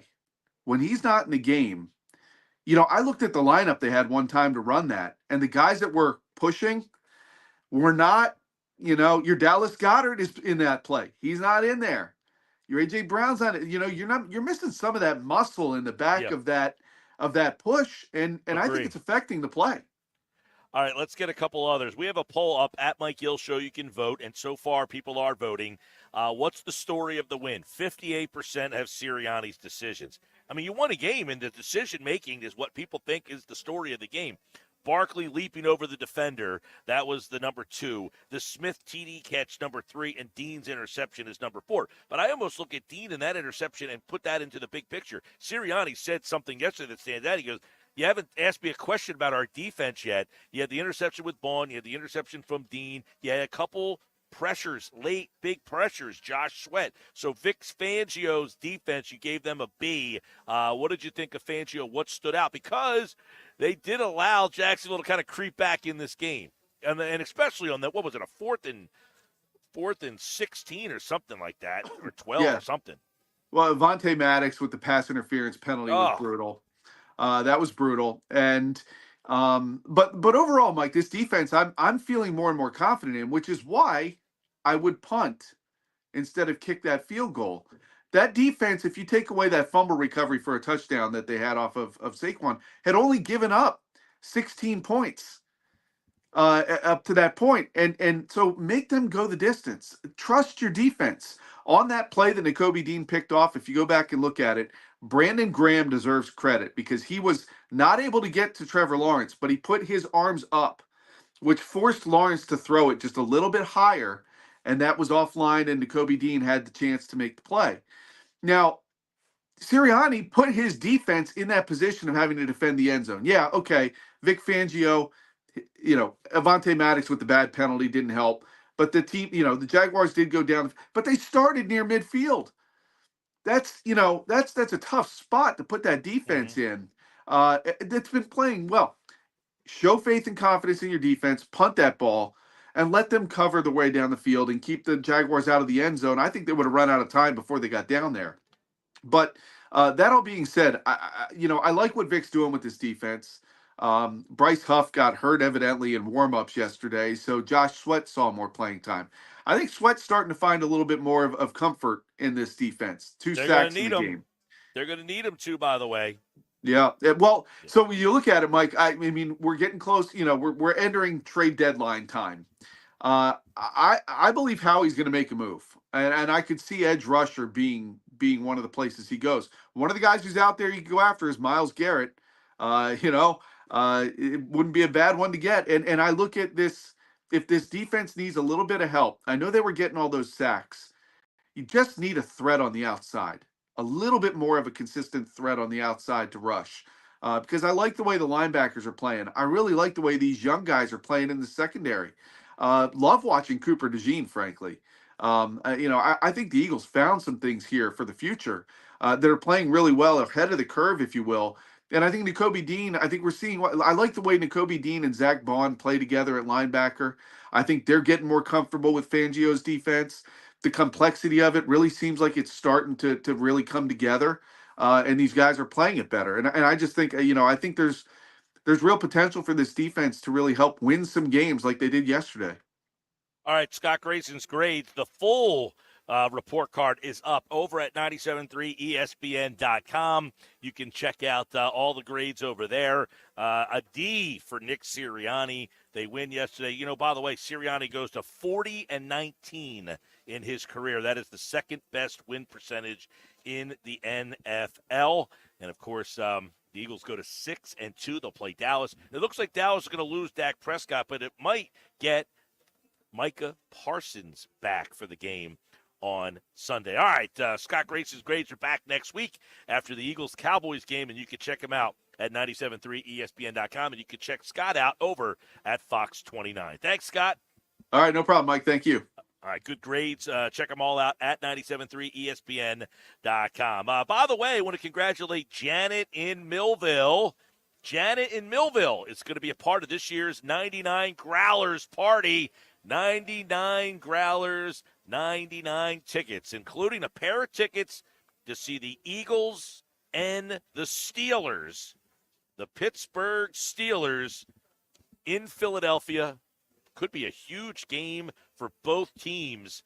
Eagles, Steelers is this year's 99 Growlers party. It's at Mud Hen down in Wildwood. If you've never been to Mud Hen, it is a awesome spot to watch games, but more importantly, excellent beers down there. And, of course, this year's 99 Growlers party. They don't have bottles at the craft brewery. No, but Janet is entrant number one, just like the Royal Rumble.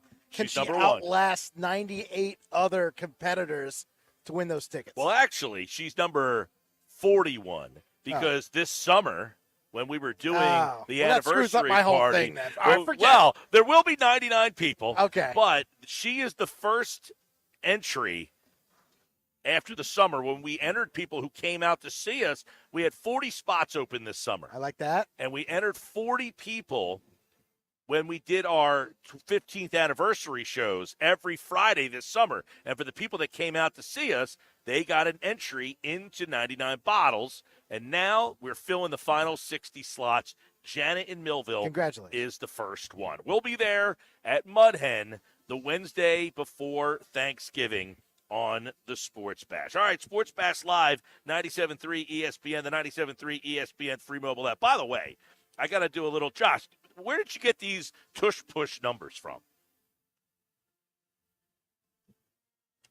Say it again? Where did you get these tush-push numbers from? Jeff Kerr's Twitter. Yeah, because I'm reading Jeff Kerr's Twitter, and his numbers aren't matching the numbers that you gave me. Save that for tomorrow, everybody. Not that they're – now, it says last year they got 94.7%. This year, 78.3%. Now, the 78.3 is still not deterring me much. But it's different from what you gave me. You said 88% last year and 82% this year. Am I reading a different tweet than you? You're reading a different tweet than me. Oh. All right. Well, I don't see the one that you have. I'm seeing this one here. Eagles on the tush push. I'll copy and send it to you. 2024, 78%. 2023, 94%. Either way, 78% is still a pretty damn good conversion rate on the tush push. All right, when we come back, Nick Sirianni's day after presser. You'll hear it right here on the Sports Bash Live. We'll hear what he has to say today. Did he get a little tongue lashing from the owner and the GM? You'll hear Nick coming up next. It's the Sports Bash with Mike Gill. And I am the voice of the voiceless. On 97.3 ESPN and the 97.3 ESPN free mobile app. Broadleaf's Plumbing, Heating, and Air Conditioning has been your trusted source for generations, and they are ready to keep you warm all season long. Schedule your heater tune-up today, and if you're ready to upgrade your HVAC system, act now. 0% financing, up to $15,000 for 84 months for qualifying ACE customers with no money down, but only while funds last. So call Broadleaf's today, your local factory-authorized Bryant dealer, for a free quote at 609-390-3907 or visit Broadleafs.net. Bryant, whatever it takes.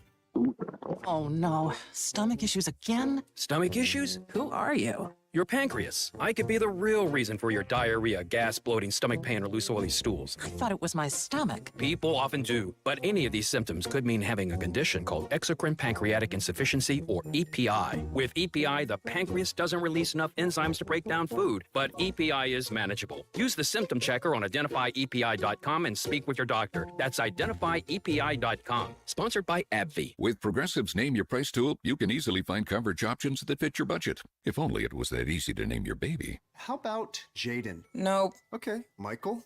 Went to middle school with a glue-eating Michael. Sebastian? Dated one in college. How about Damien? Vampire name. All right. Greg? Not feeling it. Okay. No worries. No worries. Jeffrey?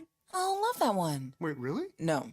Find coverage options that fit your budget with Progressive's Name Your Price tool. Get a quote at Progressive.com. Progressive Casualty Insurance Company and affiliates. Price and coverage match limited by state law. Not available in all states.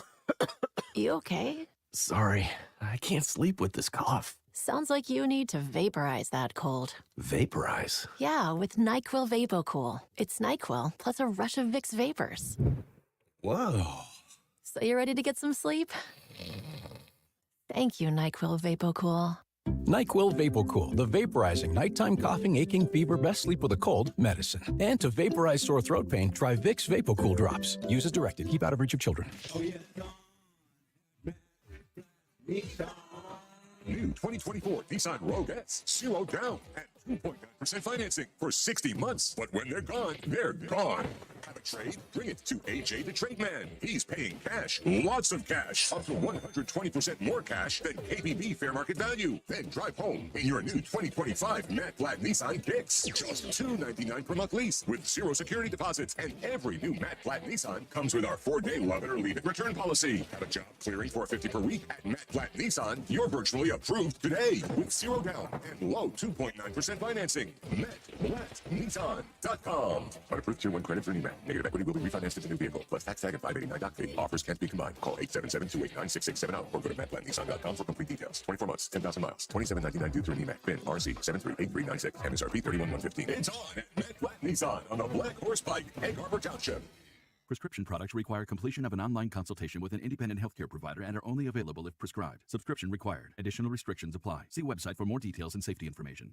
Did you know millions of people are getting prescription medications for weight loss, sexual health, better sleep, and more, all online? RexMD.com has made getting these medications fast and easy, with free delivery of the most popular medications right to your door. Just fill out a brief survey, and if appropriate, we'll prescribe and ship clinically proven options to help with issues like weight loss. I've lost 45 pounds so far. It's nice to get back into clothes that I haven't been able to wear for a long time. We can also help with insomnia. I slept through the whole night. It made me feel very well rested and ready to go for the day. And RexMD can improve your sexual health. I felt like a young man again. My wife is happier. I am definitely much happier. At RexMD.com, we've made the process fast, easy, and affordable. Visit RexMD.com right now to get started. That's REXMD.com. Get in the zone, AutoZone. Welcome to AutoZone. What are you working on today? Getting ready for more rain and longer nights? We've got you. Right now, you can earn up to $25 in bonus rewards when you buy 2 Sylvania Silver Star Ultra bulbs and 2 Rain-X Quantum Elite wiper blades. More rewards and better visibility at America's #1 lighting destination, AutoZone. Get in the zone, AutoZone. Offer valid for AutoZone Rewards members. Restrictions apply. Why choose a Sleep Number smart bed? Can I make my side softer? Can I make my side firmer? Can we sleep cooler? Sleep Number does that. Cools up to 8 times faster and your ideal comfort on either side. Your Sleep Number setting. And now, during our Veterans Day sale, save 40% on the Sleep Number Special Edition smart bed. Limited time. To find a store near you, visit sleepnumber.com.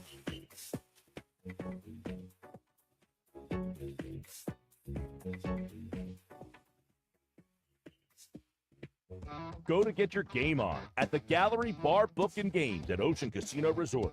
Cheers your favorite drinks while cheering on your favorite team. Get in on the parlay while in the middle of a party. Go for the sports scene and go for the endless screams. Go to the Gallery. Go to the Fanatic Sportsbook. Go for the win at Ocean Casino Resort. For more information, visit theoceanac.com. Must be 21 or older to wager or consume alcohol. Gambling problem? Call 1-800-GAMBLER. It's the Sports Bash with Mike Gill. Keeping the fans entertained and happy. On 97.3 ESPN and the 97.3 ESPN free mobile app. All right, 3:32. Nick Sirianni is going to talk here in just a second. He'll give us, I don't know. I'm interested to see some of the answers today on the analytics, or is this his decision? Is it all based on analytics? I hope that those questions get asked. Coming up on the Sports Bash, football at 4, Jeff Mosher, John McMullen tonight at 5 o'clock. And, of course, we've got the head coach of the Philadelphia Eagles, Nick Sirianni, now.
Feel that I haven't talked to the guys about that. I I know the guys would, we talk about everything, so they come up and talk to me about that. And so we'll check back later on that. I just didn't feel that in the game. And like I said, sometimes you feel that and just like going through the motions. I just didn't feel that. I just felt like there was other things that happened in that game that led to, it being a tight game. But it's the NFL. There's going to be tight games. Thank you. We'll go to Dave and then Elliot. Hey, Nick, when you went back and watched those 2 failed sneaks, what did you see there? And is there anything that would make you hesitate about calling that play again? Obviously, we've been highly productive on that play. You make decisions like that, whether it's a 4th down decision or whether it's a 2-point conversion from the 1-yard line.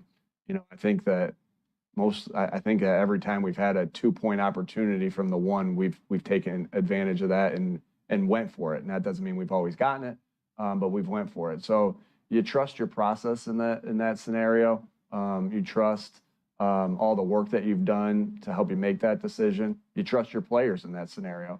I'm not going to get into the things that Jacksonville did to stop that, but they obviously did a very, very good job, and credit to them to stop a play that's been very successful. You can't overreact again to a play that's had as much success as that's had the last 3 years. So we have a ton of confidence in it. And again, a play, you don't have confidence in a play unless you have confidence in the players. And that's where it comes down to. But did we talk about things as an offensive staff on things that we could do better, wrinkles that we could have, different things that we could do off of it? Of course we did. That's our job as coaches. But you look at that and you think any time that you fail on something, it's an awesome opportunity for you to rise. And that's what I feel like we did today as a staff, and then with the players, and we'll move on and get better from it. Nick, you had said after the game you were going to take a look at some of the situational play calls you made, the 2-point conversions, the 4th downs. I'm curious, after reviewing that, if you still feel those were the right decisions, or if there's maybe 1 or 2 of those you want back. Sure. Again, anytime it doesn't go how you want it to go, you're going to go back and look at everything. That's our job. Our job is to get better. If we want our players to get better, then we have to be in the mindset. Looking back on it, and I'm thinking, would I do anything different? And to be honest, sometimes I say absolutely. In this particular case, I felt like we did the right thing in all those scenarios. And I understand that I'll always be judged on the outcome, not the process. But I have to make sure that I stick to the process. The same with the players and our preparation throughout a week. We always have to stick to our process. And we've been really good at that, and it's helped us win a lot of games. And so, again, it's a lonely place. It's definitely a lonely place when you don't convert a 4th down, because I'll always take that on my shoulders. Shoot, I would always. But at that time in that game and what we've done in the past, I was doing everything I thought to help our football team win the football game. And shoot, and I talked to the players about this a little bit, like. 2 weeks ago, when I was explaining the 4th and 3 that we went for against the New York Giants, I circled the players and I said, I don't go for this unless I trust, and I circled Jalen on the screen, and I circled AJ on the screen, and we converted. So you have that same trust. You trust. Not only do you trust your process, but you trust your players. And doing those 2 things, trusting your process and trusting your players, has given us a good track record of it. But hey, it didn't work yesterday. It's a lonely place when it doesn't work. But again, I don't know any other solution than to trust those 2 things and always constantly try to get better. We'll go to Jeff and then John.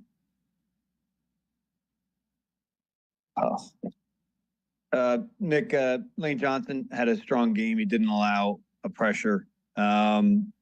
He's talked a little bit about, what he's done more as a leader in terms of being vocal, kind of picks his spots when he wants to. But it seems like this season in particular, he's done more of it, maybe perhaps because there's no more Jason Kelce. what have you seen from Lane in that regard? And what stands out in particular, maybe even an anecdote about when he's come to you and spoke to you about something that he's felt passionately about? Yeah, Lane, first of all, Lane played awesome yesterday against I think number 44 for Jacksonville is a phenomenal football player, and I thought Lane just did an awesome job against a really good player. It was great to see good player versus good player. I got so much confidence in Lane that, he is a special player. And his play speaks for itself, and it's done that. I've always seen him from afar, and then the 4 years I've been here, he's just been one of our best players at all times. Lane does a great job of leading by example. Lane does a great job of really. I always admire that Lane always points out to the scout team players how much they're helping him get better and how much they're helping us get better as a team. And I think that's I think you praise different people, you do different things like that, but I always admire that of Lane that how good he's been, encouraging those guys.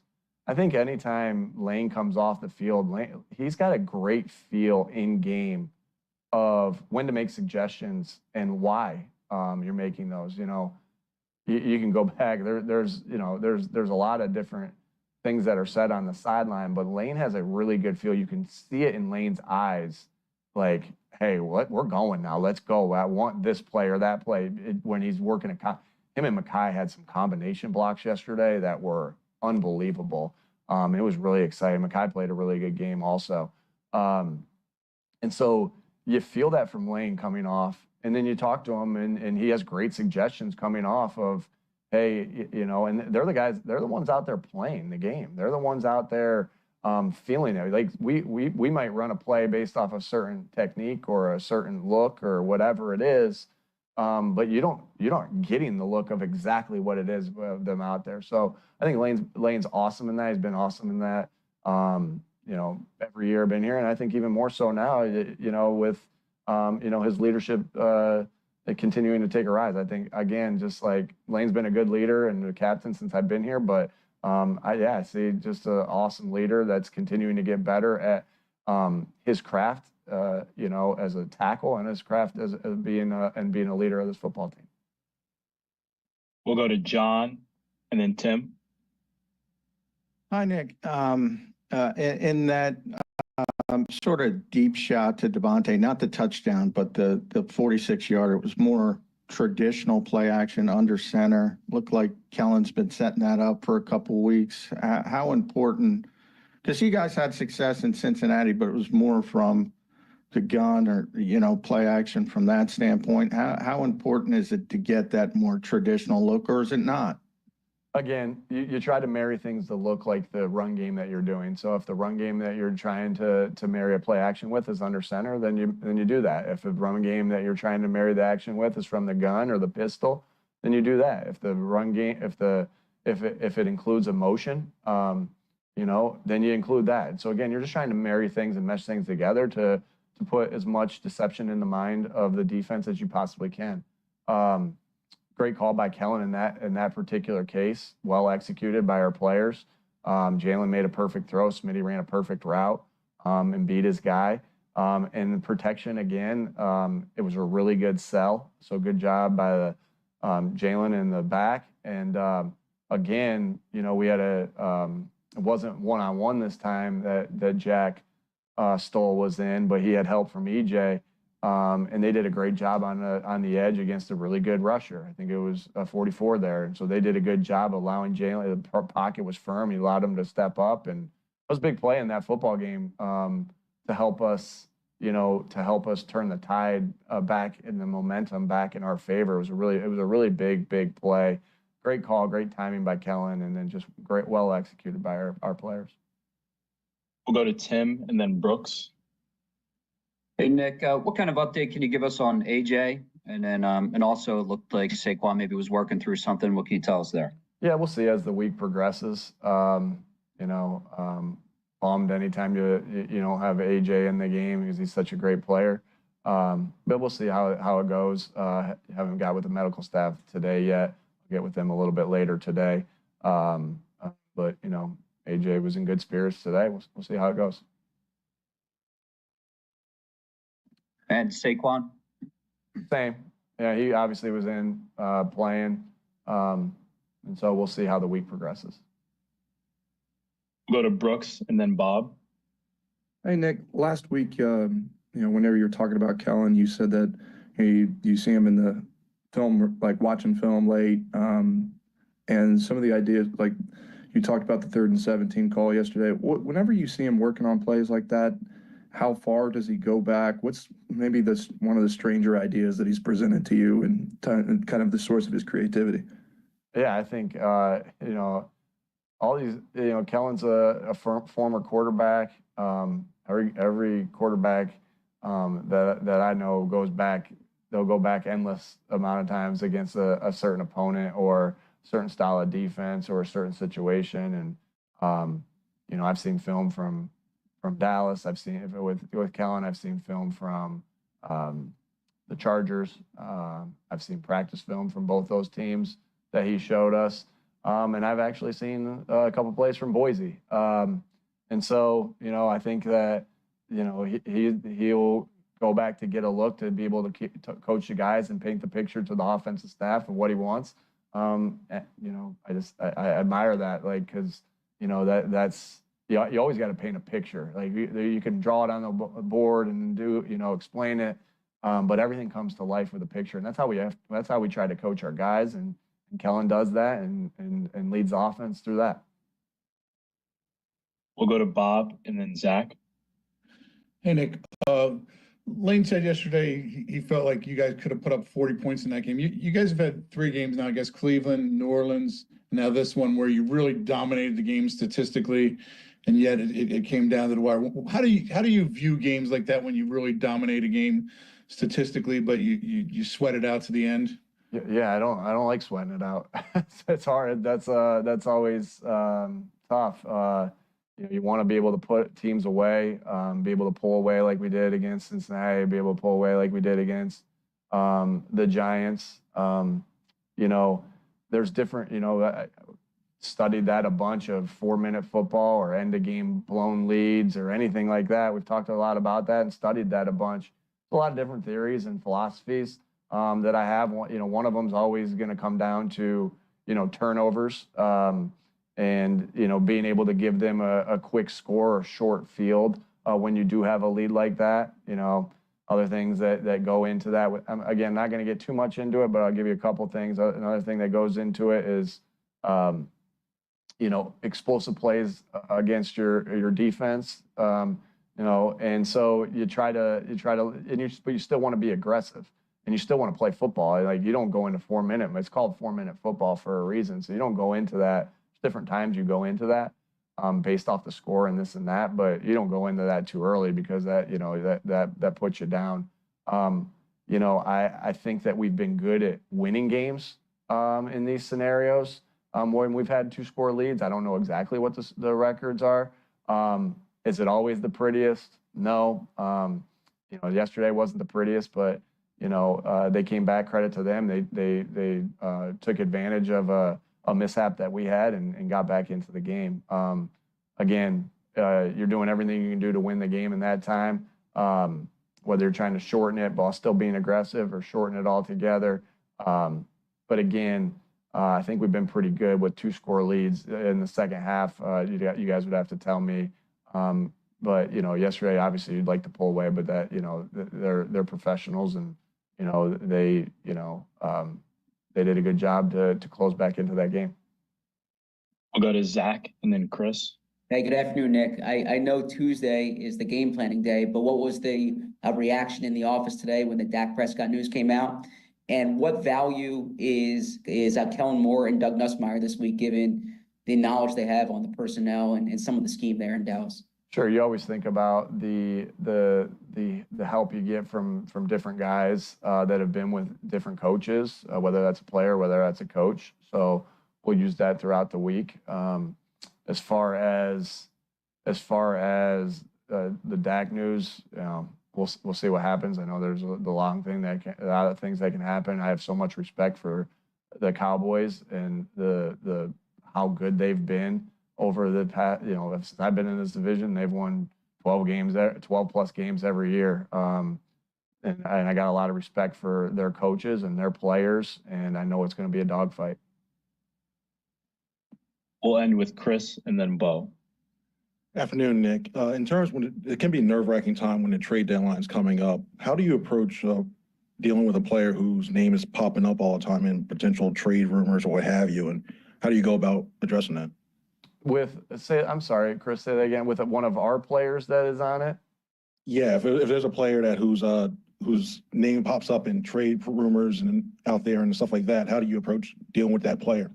Yeah, again, I don't pay too much attention to it that are in trade rumors because, again, I know everything that's going on in our building with the communication that Howie and I have. So, the only way I would find that information out if I was scouring the internet for it, unless there was something that Howie and I had discussed. And so we like our team. We like where we are. I don't dive too much into that. Maybe I should to help players get through that. But, I urge them not to read things and get involved in that and control the things they can control. So I try to do the same.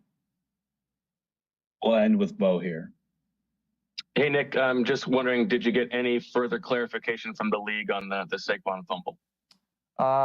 No, we'll get those back as we continue on. I'm sure you guys will ask me Wednesday. And as you look at it, we know they have a hard job to do. And we'll see what happens. But refs have a hard job to do. They got to do those things in split seconds, and then there's a lot of things going on as they review it and everything like that. But yeah, so we'll see. We'll see, Bo, of what that is. I'm normally going to keep conversations with us in the league, or me with players, or me with other coaches, private. But we go through our process like we always do. But like I said, tough job that they have.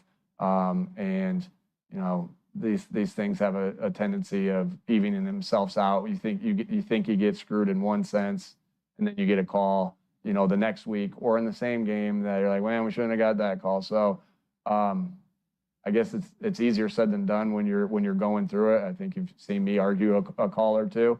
So I've tried to tell myself in those scenarios, these things have a tendency of evening themselves out, and that they got a hard job and to move on to the next play. It doesn't mean we don't get animated at times, but you move on to the next play and control what you can control.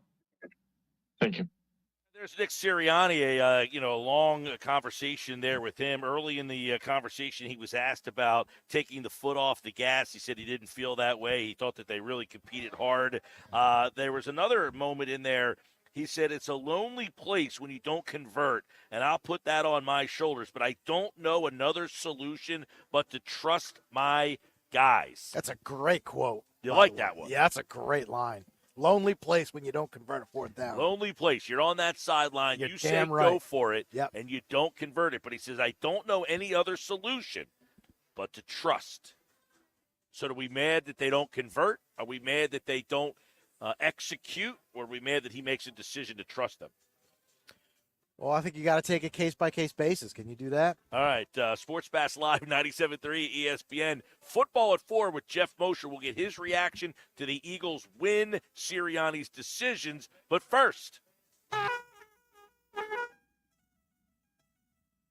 all right, there we go. Caller number 7, 609-573-3776, 609-573-3776. Caller number 7, you are entered into this year's 99 Growlers Party at Mud Hen in Wildwood.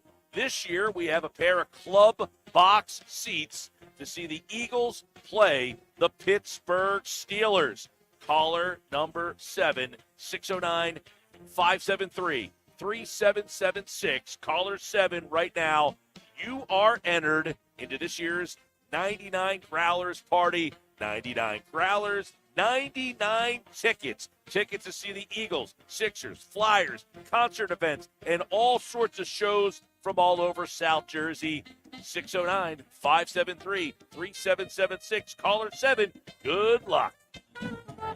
This is South Jersey's official home for Philadelphia Eagles football. The Eagles continue the 2024 season this Sunday in Dallas against their NFC East rival Cowboys. Makes half another, leaps over a third, and knocks down at the 30. What was that? Listen to all the action with Merrill Reese and Mike Quick with pregame coverage starting at 3 p.m. and kickoff at 4:25. This is the play-by-play home of the Philadelphia Eagles. 97.3 ESPN, South Jersey's Eagles station.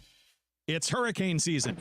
Are you prepared? Don't get left in the dark. Calvi Electric, a certified Generac dealer, has you covered. From installation to maintenance, they're your go-to experts for Generac generators, ensuring your home stays powered through any storm. A Generac home standby generator will automatically restore power to your home during an outage, so your life goes on uninterrupted. Put your trust in Calvi Electric, the premier electrical contractor serving South Jersey for over 115 years. Visit calvielectric.com today or call 609-345-0151. Did you know you can get your prescriptions for less at your local pharmacy? You can with GoodRx. It's the free app that can save you money on your medications. Just search for your prescription, choose the pharmacy and the price that works best for you, and then show your GoodRx coupon to your pharmacist at the drop-off counter. GoodRx works at over 70,000 pharmacies, including Walmart, Rite Aid, and Walgreens, and it works whether you have insurance or not.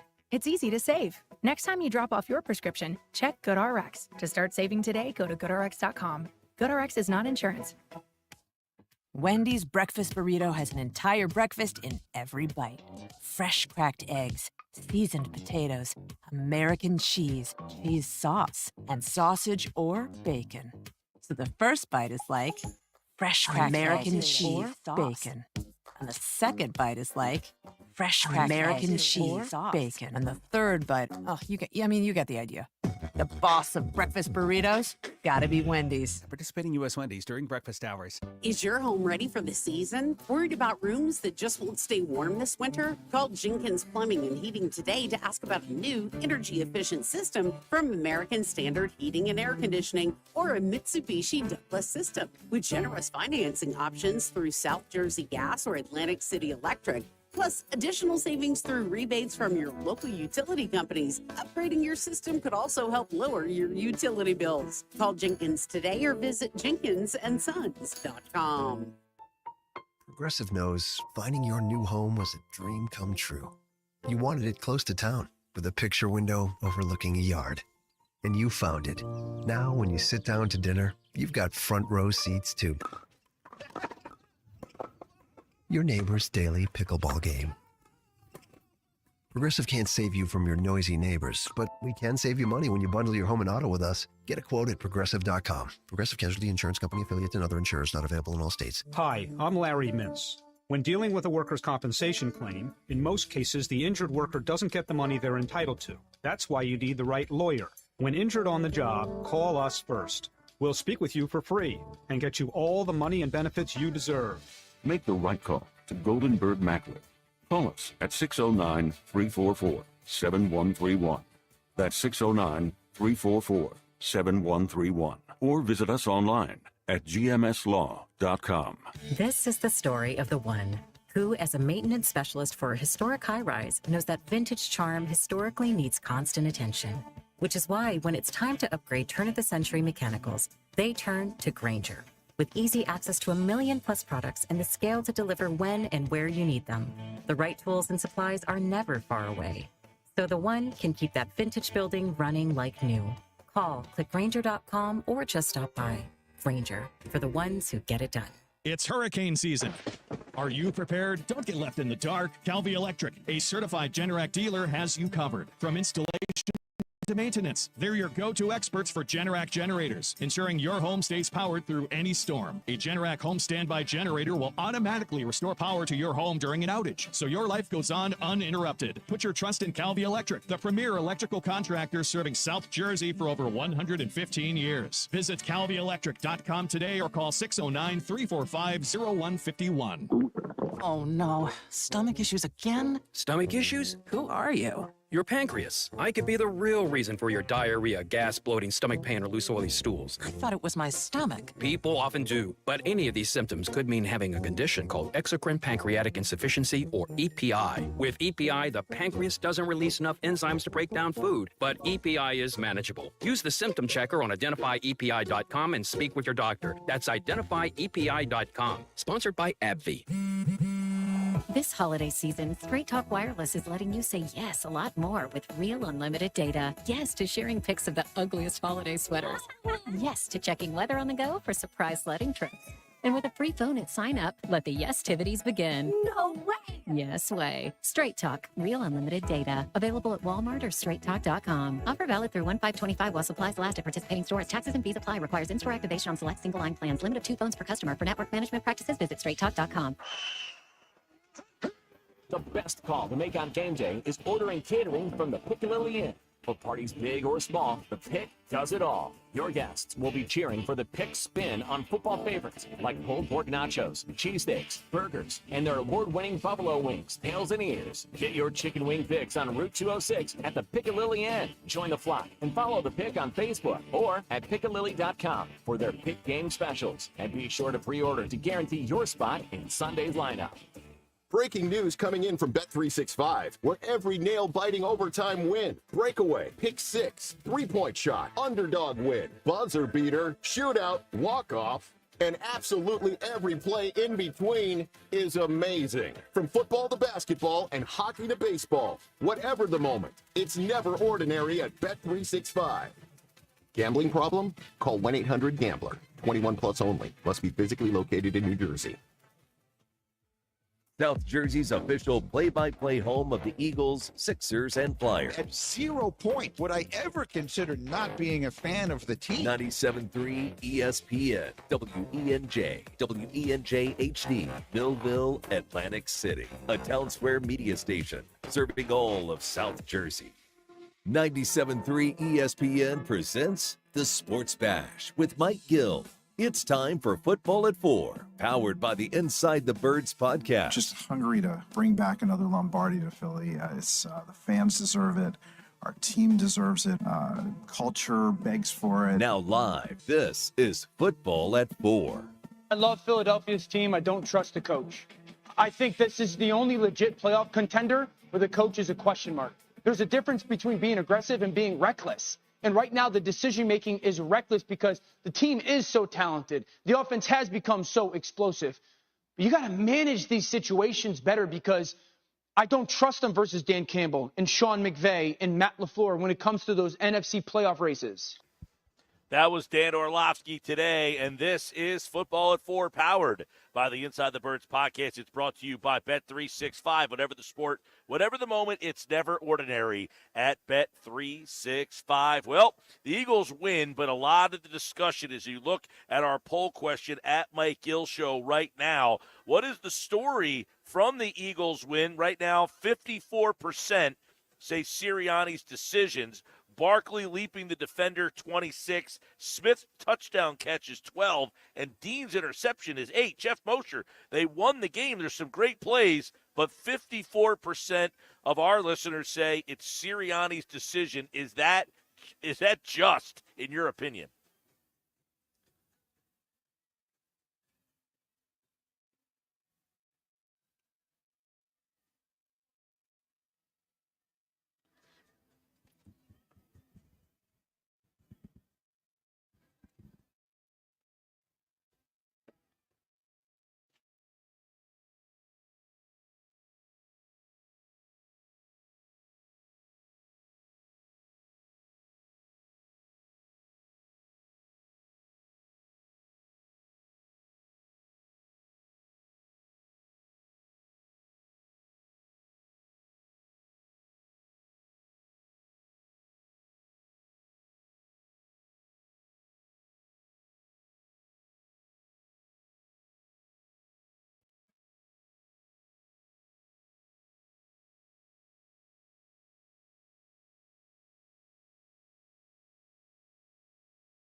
Yeah. All right, so let me ask you this. All right, so many people are blasting Sirianni. I mean, we're sitting at the Fanatic Sportsbook here at Ocean, and people are casually walking by and say he almost blew the game for them. And one guy said the coach blew the game yesterday. I said, well, they actually won, sir. But you could say, But one of the things is the game was closer than it needed to be. So my question is, okay, is the criticism of Sirianni fair? Is this a organizational philosophy? Are they going straight analytics in most of these decisions?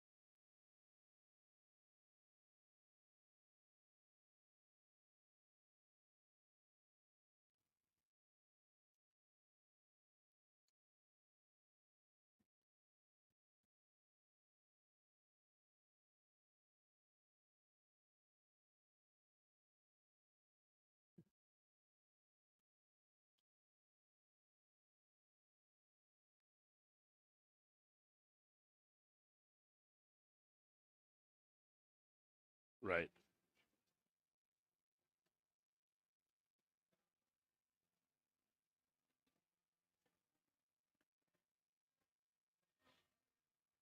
Right. Well,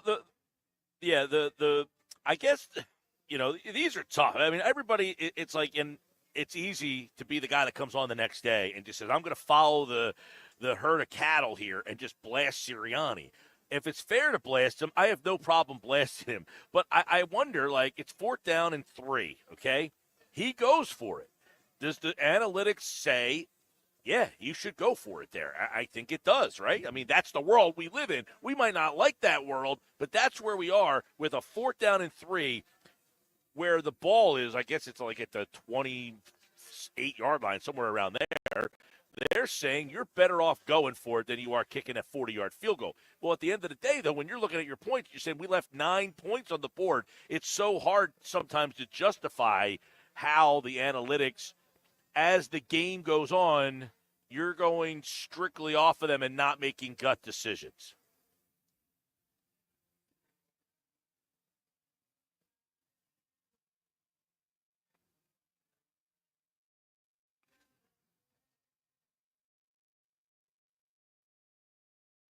Yes. Yep.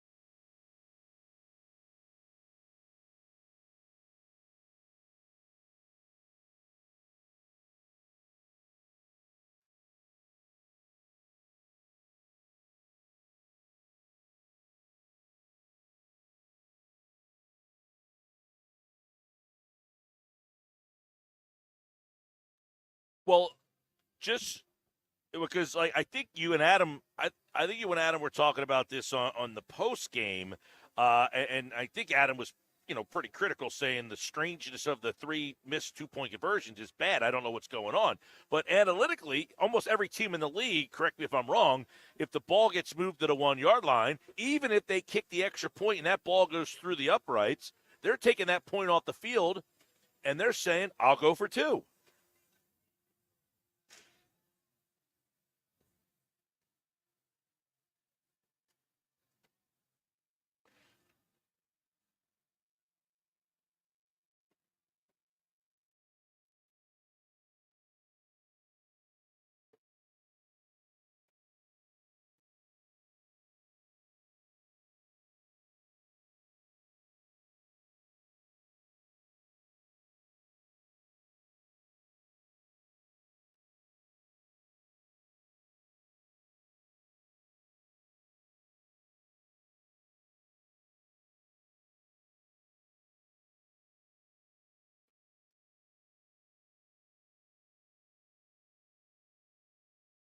Well, you know and I know, regardless of the execution, if you want to blame that the fans are not going to let the coach off the hook for making the decision whether or not the execution is good or not.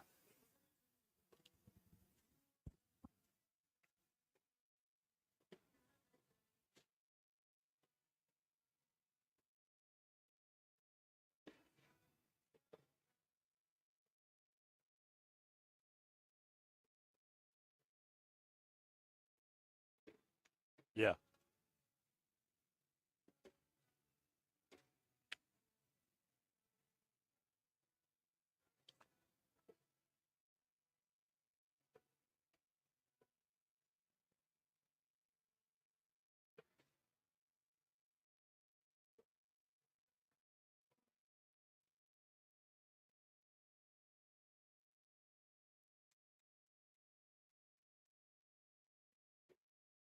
Mm-hmm.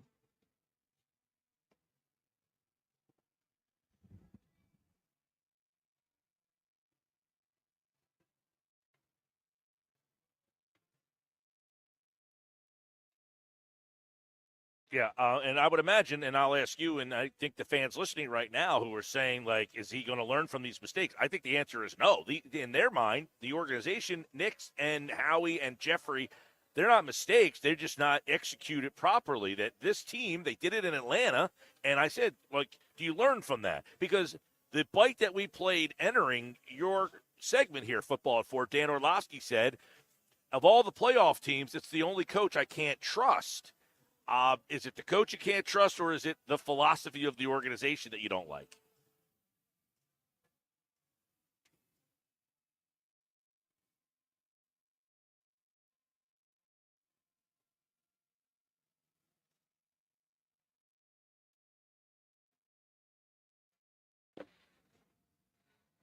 Yep.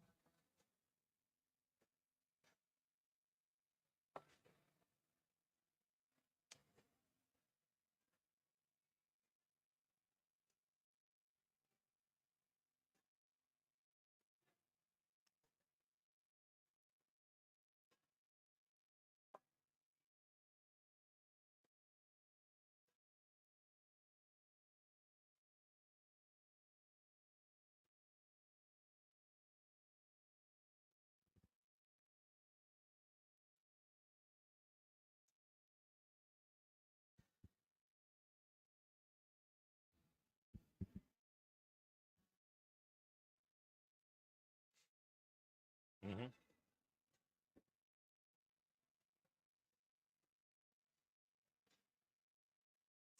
Talking with Jeff Mosher, Football at 4 here on the Sports Bash 97.3 ESPN. And, of course, those are the plays that, one of the things Orlovsky said, I think this is a little hyperbole, is if they lose that game, he's probably gone. I don't know that the Eagles would have been that. Like, would they have been that disappointed with the way that game was coached that they would have said, look, you are, in fact, holding us back? Do you think it would have been that knee-jerk reactionary?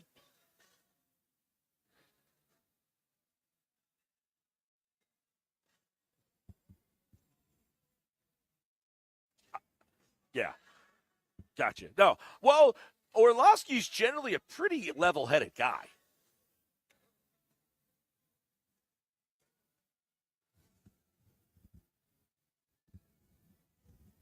Gotcha. Okay, I agree with you. I don't think, like, he's basically like, he was so bad yesterday that if they ended up losing that game, Nakobe Dean doesn't make that play, that he doesn't get out of the locker room. And I'm like, that seems a little bit, right? But you wonder if the team is saying, like, what he's saying, like, of all the playoff teams, we have a problem. Like, we're talented enough that this shouldn't be an issue on Monday.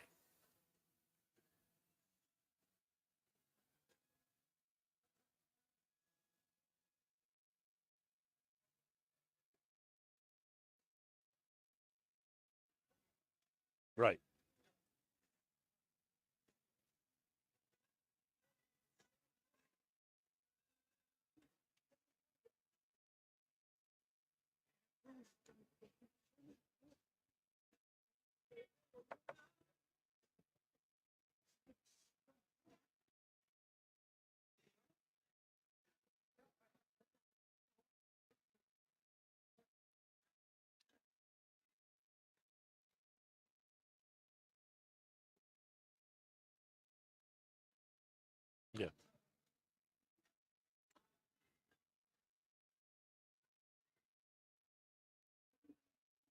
Jalen Hurts, growing, getting better. What are you making of Hurts in the game that he played yesterday and the role that he had in the win?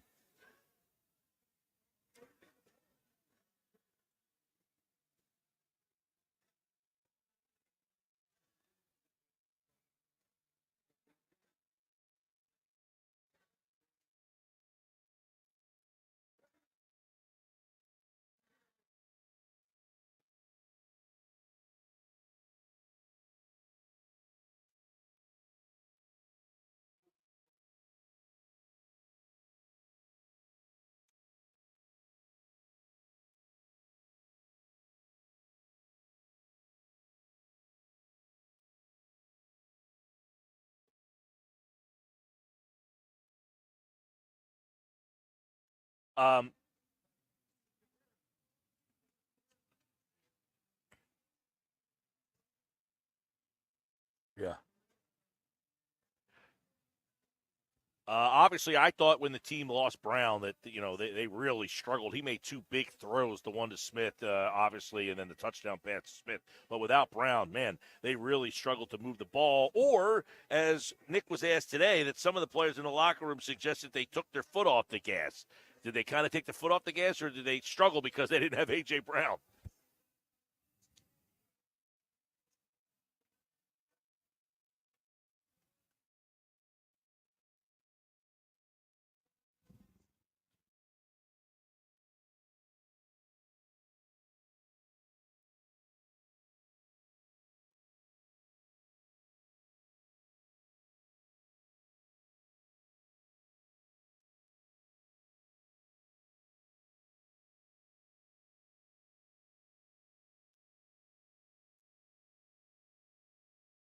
No doubt. Defensively, they're up 22-0. There's some weird stuff that happened, but, overall, they went after Isaiah Rodgers a lot. I mean, obviously the penalty by Maddox was brutal, the 4th and 12 conversion. But as another week with the defense, do we feel like this defense just keeps getting better? The pass rush, some big moments for Josh Sweat. Where do we see this defense now as they really got out of that little 4-game stretch that everybody said, this is a big 4 games. They went 4-0, and the defense has kind of grown through that 4 games.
Mm-hmm.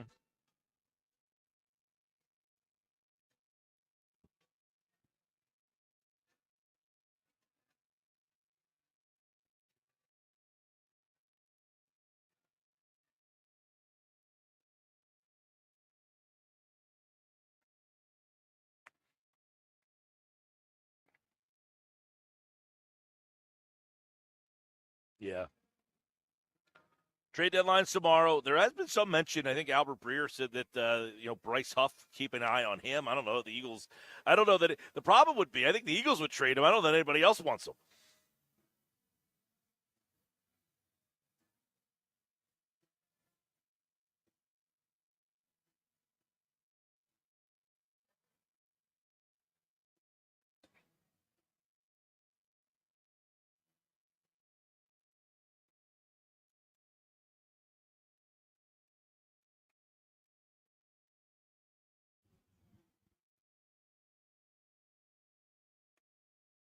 Yeah. Well, I mean, obviously, other teams probably liked him. And would other teams say, you know what, he does not fit in what you're doing, but we'll take him? Is that a possibility in your mind at all?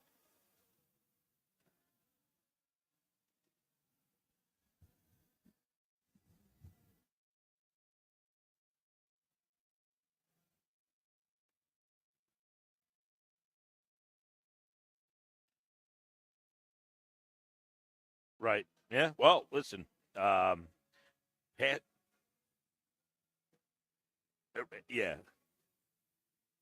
Well, right, exactly. You might be able to unload him to try to get something in return, but as we talked about, the Eagles don't really have anything they can take back that's going to usurp somebody that's getting playing time right now. That's the problem.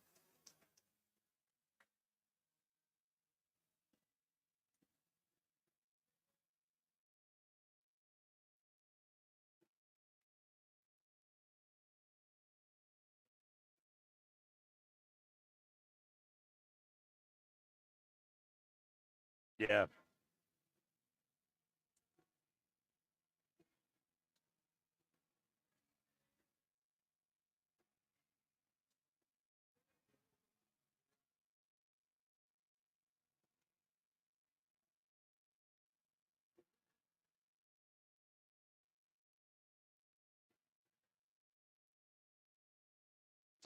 All right, Jeff Mosher and the Inside the Birds podcast, of course, Football at 4 here on the Sports Bash Live, 97.3 ESPN. Big game this week against the Cowboys. They can really put a knockout blow to Dallas, who's going to be without Dak Prescott. They should get Micah Parsons could be back for the game. We'll see what happens with CeeDee Lamb, but it is now Dallas week, and it starts another little 4-game. You got Dallas and Washington here, 2 division games back-to-back as the Eagles are 6-2, right about the halfway point of the football season. Jeff Mosher's back on Wednesday for Football at 4. All right, buddy. We'll talk to you then. There's Moshe here on a Mosher Monday, Sports Bash Live, 97.3 ESPN, the 97.3 ESPN free mobile app, live video of the show streaming on YouTube and on Twitter X. We do have some flex news. Hey, I saw that. Week 11, Colts and Jets are 86th. Yep. And now we have Bengals Chargers. Yeah, I'm not all that excited about a Bengals-Charger game. Yeah, I don't know that's – I mean, I guess it's no Jets, so it is better. We've had enough of those Jets games. Now, hindsight being 20/20 and seeing the 2 games, do you think that Sunday Night Football would have rather the Eagle game came down to the last play yesterday? Yeah. That was 22-0 at halftime. Right. But do you think they would have rather that game or the game they ended up getting? I guess the game they ended up getting. You think? I don't know. I mean, Josh? Joe Flacco could barely move out there. They definitely wanted the Eagles game. Hindsight. I'm saying hindsight. Now you watch both games. Which game do you think they would have 100% the Eagles game. The Eagles game, like you just said, I mean, it was a game-ending interception. Watching that Joe Flacco last night was watching molasses. Yeah, it was painful. Yeah, but so bad that they're thinking about going back to Anthony Richardson. Wow. You can't do – well, I guess you can. Maybe the Colts need to make a trade deadline. Oh, jeez. Tom Pelissero, I got to listen to this audio in the break here. Apparently he said that Bryce Huff is a guy – I just don't know. I got to listen to the context of what he said. It's a weird situation. Huff played 6 snaps yesterday, and he hasn't been very good this year, let's be honest. So is there something there? We'll talk to John McMullen at 5 o'clock tonight. When we come back, it's another edition of Nick's Nuggets. The Nuggets, Nicky Earnshaw, I'm going to bring this up to him, but I want to get your guys' thoughts on this. So Earnshaw delivered the drums to me on Saturday. Oh, he did? He did. Oh, I missed it. He delivered the drums to me on Saturday. But because him and the Schwein went out to have lunch, I was going somewhere. I had plans at 2 o'clock.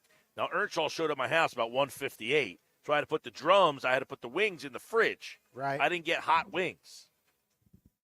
So this is a Kenny Banya Seinfeld redo here, right? Right, it's like you ever see the Curb Your Enthusiasm where Ted Danson gets the gift from Larry? Yeah. He gives him the shirt, but the shirt has a hole in it. And he says, you took a nice thought and you just ruined it. Well, I gave you the gift. Now you got to take who has to return the shirt if it has the hole in it. The guy who bought the shirt or the guy who got gifted the shirt? The guy who bought the shirt. Oh, that's the cashmere, pink red dot.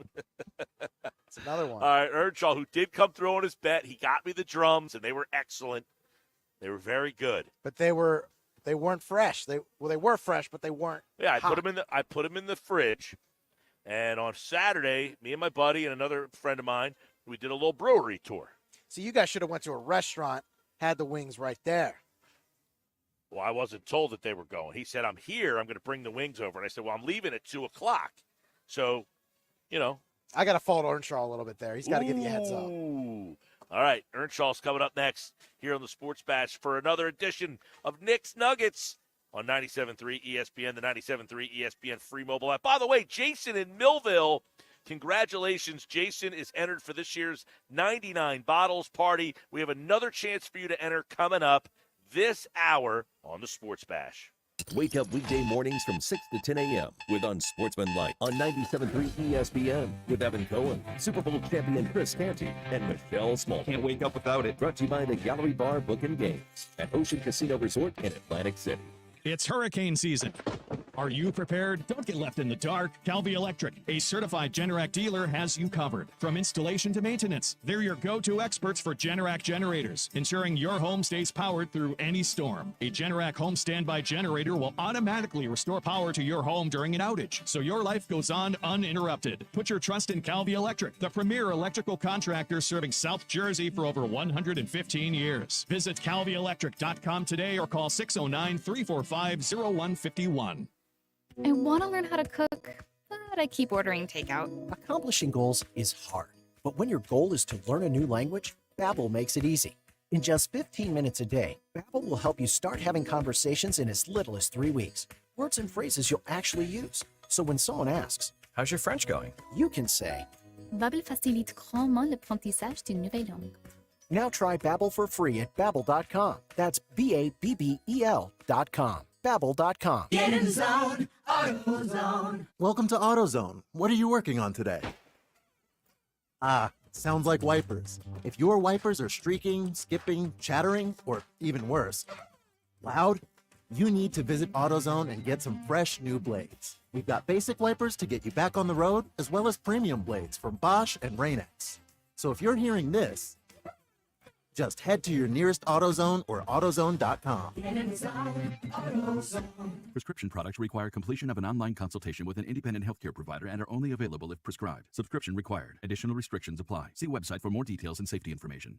Did you know millions of people are getting prescription medications for weight loss, sexual health, better sleep, and more, all online? RexMD.com has made getting these medications fast and easy, with free delivery of the most popular medications right to your door. Just fill out a brief survey, and if appropriate, we'll prescribe and ship clinically proven options to help with issues like weight loss. I've lost 45 pounds so far. It's nice to get back into clothes that I haven't been able to wear for a long time. We can also help with insomnia. I slept through the whole night. It made me feel very well rested and ready to go for the day. And RexMD can improve your sexual health. I felt like a young man again. My wife is happier. I am definitely much happier. At RexMD.com, we've made the process fast, easy, and affordable. Visit RexMD.com right now to get started. That's REXMD.com. Broadleaf's Plumbing, Heating, and Air Conditioning has been your trusted source for generations, and they are ready to keep you warm all season long. Schedule your heater tune-up today, and if you're ready to upgrade your HVAC system, act now. 0% financing, up to $15,000 for 84 months for qualifying ACE customers with no money down, but only while funds last. So call Broadleaf today, your local factory-authorized Bryant dealer, for a free quote at 609-390-3907 or visit broadleaf.net. Bryant, whatever it takes.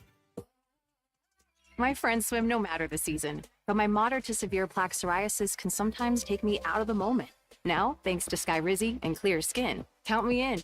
With Skyrizi, Risankizumab Riza, a prescription-only 150 milligram injection for adults who are candidates for systemic or phototherapy. 3 out of 4 people achieved 90% clear skin at 4 months. Don't use if allergic to Skyrizi. Serious allergic reactions and an increased risk of infections or a lower ability to fight them may occur. Before treatment, your doctor should check for infection and tuberculosis. Tell your doctor if you have an infection or symptoms such as fever, sweats, chills, muscle aches, or cough, or if you plan to or recently received a vaccine. Thanks to Skyrizi, there's nothing on my skin, and that means everything. Ask your doctor today about Skyrizi, the #1 dermatologist-prescribed biologic in psoriasis, and visit skyrizi.com or call 1-866-SKYRIZI to learn more. Save thousands at Matt Blatt Kia. Get out of your old trade today, even if you owe thousands more than it's worth. Go to mattblattkianj.com for more details. That's mattblattkianj.com. It's gotta be a Matt Blatt Kia. This is the Town Square, New Jersey Info and Weather Network. Progressive Insurance presents the Sports Flash on 97.3 ESPN. NFL Sunday, the Eagles win their 4th in a row as they beat Jacksonville 28-23, improving to 6-2. Philadelphia had a 22-0 lead in the third quarter. Jalen Hurts threw for 230 yards with 2 touchdowns. He also ran for a score. Saquon Barkley ran for 159 yards with a touchdown, and the Eagles' defense intercepted Trevor Lawrence twice. NHL, the Flyers traveling to Raleigh to take on the Carolina Hurricanes on Tuesday night, the start of a 3-game road trip that will include games against Tampa Bay and Florida. Philadelphia lost Saturday to the Boston Bruins 3-0, ending a 2-game win streak. NBA, the Sixers are in Phoenix tonight to take on the Suns. Philadelphia has lost 4 of their first 5 games of the year, falling Saturday by 17 points to Memphis. It's a 3-game West Coast trip. Paul George is expected to make his season debut tonight, while Joel Embiid remains out as he manages his left knee injury. I'm Tony Desiri, and that's your Sports Flash on 97.3 ESPN. New Jersey is the Garden State. But did you know that one of the most important things we can farm is wind? Offshore wind provides clean, renewable energy. It creates jobs and drives economic growth. In fact, it's estimated that a single wind farm can create over 4,000 jobs and add more than $700 million to the state's economy. Offshore wind, propelling New Jersey's future. To learn more, visit nj.gov/offshore wind. Good afternoon. With your South Jersey weather forecast, I'm Joe Kelly. We continue racking up the beautiful days in South Jersey after a nice weekend. We've had a pretty nice Monday. We're going to go into tonight looking at partly cloudy sky, a low temperature about 52. Tomorrow looks good, mostly sunny with a high of 59. As of right now, we don't have any rain in the forecast till at the very earliest Sunday. That's your South Jersey weather forecast. Enjoy the rest of your day. I'm Joe Kelly. New Jersey might be small, but there's a lot of wow packed into this little state. We got your down at the beach wows, your top of the mountain wows, your show-stopping wows, your cork-popping wows. New Jersey, it's one wow after another after another. Find your wow at visitnj.org. New Jersey, little state, lot of wow. We have the perfect solution for sitting in traffic. Come with me. The Sports Bash with Mike Gill on 97.3 ESPN and the 97.3 ESPN free mobile app. All right, welcome back. Sports Bash Live, 97.3 ESPN, the 97.3 ESPN free mobile app, live video on the X platform, YouTube, at Mike Gill Show. Use the hashtag SB Live. Time for another edition of Nick's Nuggets. They're brought to you by the Fanatics Sportsbook right here at Ocean Casino Resort in Atlantic City. And don't forget this hour of the show, it's brought to you by Jersey Cal. Ice cream's a year-round thing. You know, I tried to go to Jersey Cal the other night. In Northfield, the line was so long. I drove right by. I kept on going. You gave up. The line was too long. It was a Friday night. No, was it a Thursday night or a Friday? I think it was a Friday. It was Friday night. We drove by after dinner. And the line was astronomical. I said, ice cream's a year-round thing at Jersey Cal. There he is. Nick Earnshaw is back for another edition of Nick's Nuggets. What's up, Nick? Mike P, great to be with you guys. My goodness. I listen, everyone wants a sweet treat. I would probably do the same thing, though. Go back home, dish out the ice cream at home. That's probably what I would do, Mike. That's how I would roll with it. But, Pete, I get a Kenny Banya comparison before the break here with the wings. Right. I mean, that's the soup, yeah. Yeah, I'm Jerry in this situation. I'm Jerry. This is the meal, you know. This is the meal. This is it. So Mike Gill's the Kenny Banya in this situation. Mike's the Kenny in this situation. Well, okay, so he had said he was going to bring the wings over after the show was over. Correct. He didn't tell me it was going to be 2 hours after the show was over. A heads up is needed in Yeah. this situation. Otherwise, I said, hey, listen, I got something to do at 2 o'clock. I said, I'd like to have the wings nice and hot. He delivers the wings to me.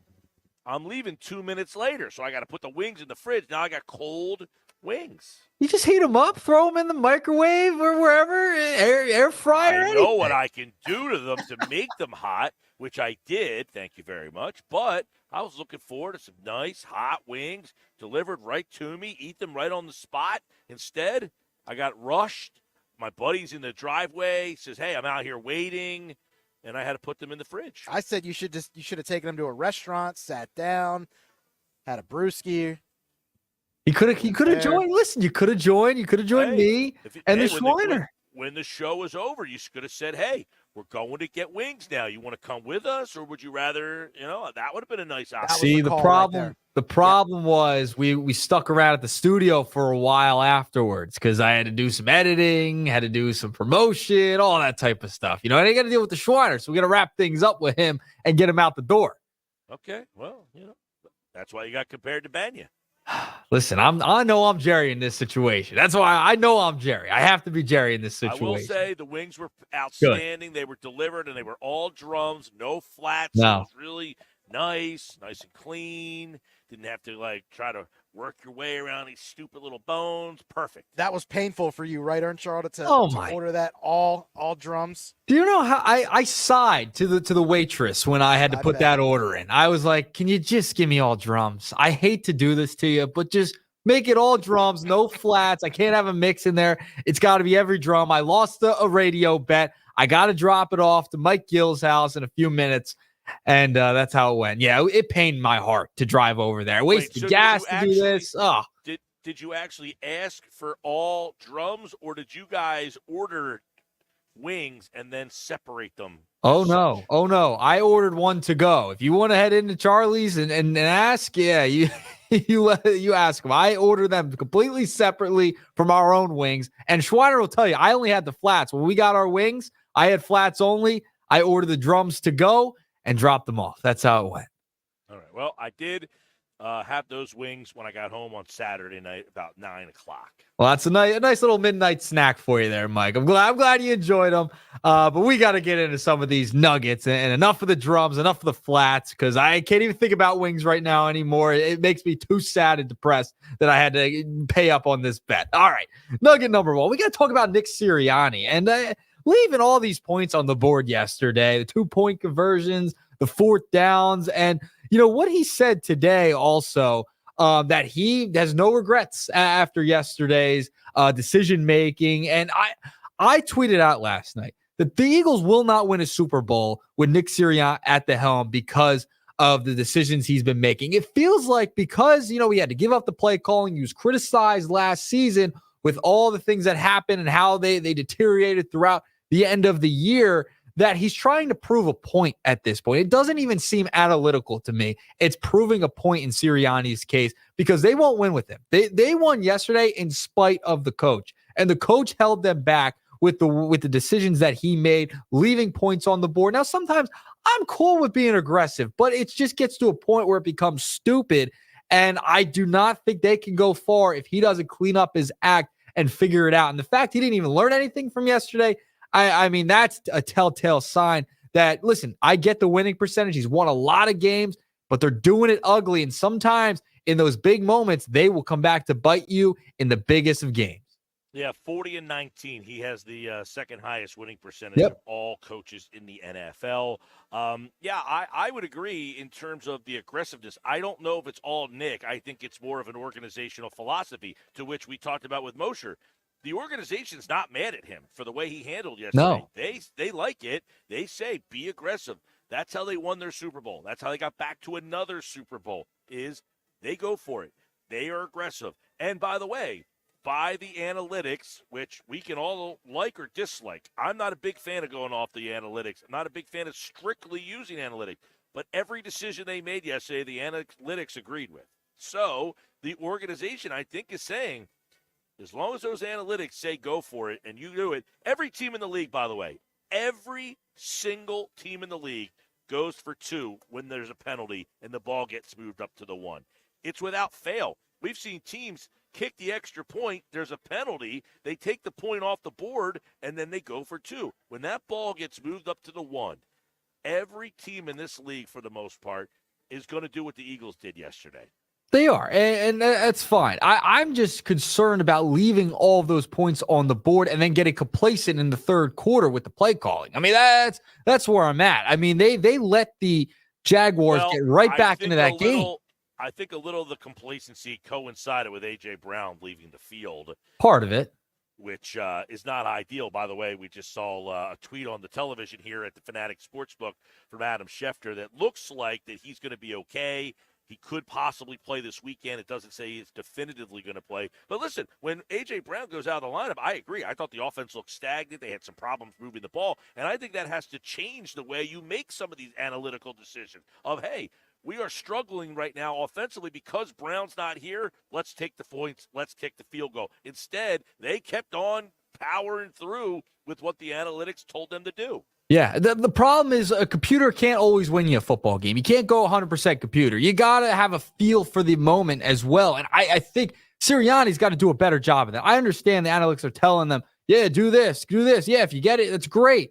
But they didn't get any of the conversions, the 2-point conversions they didn't get. They didn't get anything on fourth down. Does that have to make you take a look at the tush push then? Because remember, going into yesterday was at 84%. It continues to drop without Kelsey. So do you have to get more creative with the play calling as well? If the tush push isn't going to work as much as it did in the past, maybe that's something you have to consider when you're going for it on fourth down or going for it on the 1-yard line for 2 points. That's something else to consider too. Well, listen, we talked about this a little earlier. If I told you you're at the Fanatic Sportsbook and there's over-unders and they're hitting at 82%, aren't you going to bet them every time? But they've continued to drop. They were at over 90%, but it continues to drop without Kelsey. It's a different year, a different time period now. Well, you're moving into Eric Durgans. That's the thing. Last year was 94%. This year it is at 78% right now. It's a massive drop. Yesterday. It is a massive drop, but it's still 78%. If I say you're going to get a play, and by the way, it dropped after yesterday. So entering the game yesterday, it was in the 80 percentile. Yeah. So if you had a play that works 80+% of the time, it's hard to sit here and question them on using that play. I would say it's something they got to take a look at because it's not working as well as it once did. It's dropped from the beginning of the year. And if it's not going to work, then that has to go into your consideration when you're going for it. I think as it continues to drop, yes, you start to reevaluate it. But when you're at 82%, and you're saying, we have a play that works 82% of the time, run it again. Yeah, to me, I mean, that's their calling card. If you need a yard and you're the Eagles, you're going to run that play. Right now, if it Why would starts you run to get, anything else? If it starts to get to a point where that thing is at 82, then it's at 78. I don't think it will, though, because they're so damn good. They're so effective at it. Yeah, but it wasn't effective yesterday. That's the problem. Well, yesterday, okay. Yesterday, yes. For the most part. Against the Jags. It doesn't matter who the opponent is. I mean, if something works 82% of the time, you do it. It just this year. You're telling me compared to last year with the tush push and this year that it feels the same. Isn't there a different feel? And the numbers are telling you it's not as effective as it once was. I agree. It doesn't feel the same. I would also say if you told me I'm going to have a play that converts 82% of the time, I have a hard argument being the other guy saying, well, it doesn't work 14% of the time, so I'm not going to do it. No, it works 82% of the time. But here's the thing. If you're leaving points on the board, then I have to take that into consideration too, because now you're costing your team points. That's my problem with it. Well, that's a different argument, though, because if you need a yard, that's the argument. That's the tush push. Right. And they're not getting it. That's my problem. I think they have to reevaluate using the tush push as much as they have. They didn't get it yesterday, but 82% of the time they are converting that play. You're not going to get me to be like, that play doesn't work, so stop running it. That's an asinine argument. The play works 80, now it's down to 78%. Now, if you want to reevaluate, you got stopped yesterday, and now if you try it again in a game and it gets stopped again, now I think you can start to say, listen, that thing is quickly declining from 82 to 70, whatever. Now, maybe teams, like everything, Are they defending it better? Right. Are teams now seeing it better? But at 82% going into the game yesterday, I can't sit here and say I'm going to go against something that works 82% of the time. You're still going to line up in that formation, though, and maybe vary it that way, or just completely do a different formation, different play altogether. I'm interested, like, if Nick Sirianni's not the head coach of this team, does Kellen Moore keep that play in the book? Ugh, I don't know. I don't know if he does. I think he might try. It just does not. The play just doesn't seem as effective, and the numbers are saying it's dropping as it was last year. I'm not as confident as I was last year. I don't like the way they ran it yesterday when Barkley's not on the field. Mhm. Barkley, to me, is a key in that play working. He's a guy that can push that pile forward. And by the way, I do think the one they did convert, I think the officials got it wrong. I think that Hurts was in. So I do think it worked again. I just think the officials, for whatever reason, look, It was they close. messed up. They messed up the down by contact play, and I think they messed that play up too. But Barkley not being on the field for the tush push, I think, to me, that's a lower percentage play, not having Mailata out there. I think that lowers the percentages. And I don't think they took that into consideration yesterday whatsoever. So it is what it is. Sirianni, I think, still needs to get a better feel, and they won in spite of the coaching decisions and the analytic computer nonsense heading into yesterday. Well, they did. They won in spite of the decisions that they made yesterday. But if they execute, then we're talking about, as Lane Johnson said, they would have won that game as they should have by 40 points. Woulda, shoulda, coulda, but, they did it. It became a game. So in the end, the question is, would you rather a team that, like he said today, he said, it's a lonely place when you don't convert. I'll put that on my shoulders, but I don't know another solution but to trust my players. So he's telling the guys, and he's sitting with those guys, listen, I'm going to keep doing this because I trust you. Would you rather have him sit and say, I've lost my trust in you, and therefore I'm not going to do this? I listen, I am fine with them being aggressive. I think it's just overly aggressive when you're leaving that many points on the board and you're letting a team like the Jaguars catch back up and be in that game. I think that there's a little bit of an issue there. I would say, and I agree, look, I would have taken the points almost in every scenario, even when the analytics said, because of who I'm playing against Jacksonville, just keep putting points on the board, make them keep chasing me. But I think that his bosses would have then questioned him. Yeah, and then sometimes you got to go against the grain from your bosses. Maybe you just got to go against Jeff and Howie, but he's the head coach. Remember, he makes the final say on the field. So, I mean, that's the issue that lies in between all three of them. All right, moving along to nugget number 2. Got to go to the Philadelphia Phillies, and Bob Nightingale is putting out some heaters today. I don't know if you guys saw the article he put out today, but it seems like the Phillies are going to go all in during this offseason. And one of the most intriguing parts of the USA Today article that Nightingale put out was that, quote, if someone needs a slugger like Nick Castellanos or outfield help in Brandon Marsh or third baseman Alec Boehm, the Phillies are listening. And according to John Middleton, they don't mind going into the third threshold either in the tax. So it seems like, they're going to be very, very aggressive heading into this free agency after the postseason debacle that happened in the NLDS. Remember, 5 p.m. today, players can start signing with a new team. That kind of gets forgotten in the middle of the NFL and the election. MLB just does a great job of just scheduling things and not being at the top of mind on people's news feeds. But yes, 5 p.m. today, free agents could start signing with a new team. And all those nuggets from Nightingale, Phillies are going to be very active, Mike and Pete. Well, by the way, I know I did not see this article. I'm glad that you brought it up because it says if someone needs a slugger, as you mentioned, like Castellanos, March, Boehm, the Phillies are listening. I'm glad to hear that. I think the Phillies I said at the end of Dombrowski's press conference that either he cannot believe some of the stuff that he's saying there. There's no way that, to me, Dave Dombrowski wants to bring the same team back. No way. I didn't believe that for a second. So the question will be, is he the aggressor making the calls? Are people going to call him for some of those players there? But I think Dave Dombrowski knows he has to shake this roster up. And look, I think the Mets are going to be aggressive.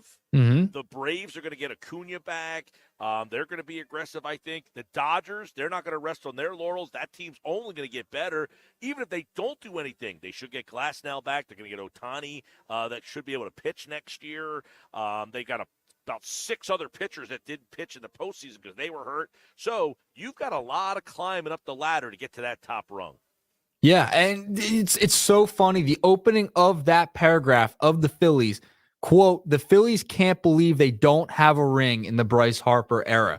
And then the way it ends is a quote from John Middleton saying, yeah, they're going to go into the threshold, essentially. They will go above that third apron that they'll have to pay the tax. And remember, the Phillies, it was reported last week, brought in multiple more investors to their ownership group for during this offseason. So they might have a little bit more money and cash on hand heading into this year. And then remember, Schwarber, Castellanos, these big contracts come off the books in 2025. So they could afford a guy like Juan Soto going forward. They could backload the contract and pay him not as much in the first year or so because of Schwarber and Casty.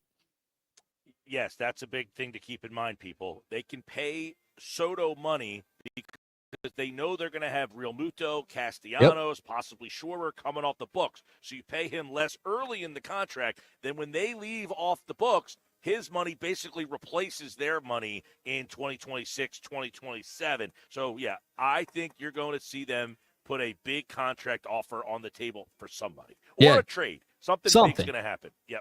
Yeah, I think something massive is going to happen for the Phillies. They're going to shake things up. The fact that Marsh, Castellanos, and Bohm were named in the reporting from Nightingale, that's a telltale sign. They're ready to do whatever, and they don't want guys that are easy to pitch to, according to other scouts around the league, because they're such boom or bust hitters. They need more guys with contact. You might see things shaking up a little bit this offseason. All right, there you go. The Nuggets for today. A little Eagles, a little Phils. There's so much going on, by the way. We're going to continue to get into it here on the Sports Bash. All right, Nicky Nuggets. We'll talk to you tomorrow, man. All right, guys. I'll talk to you tomorrow. All right, Nick Nuggets is always brought to you by the Fanatic Sportsbook here at the Gallery Bar Book and Games at Ocean Casino Resort in Atlantic City.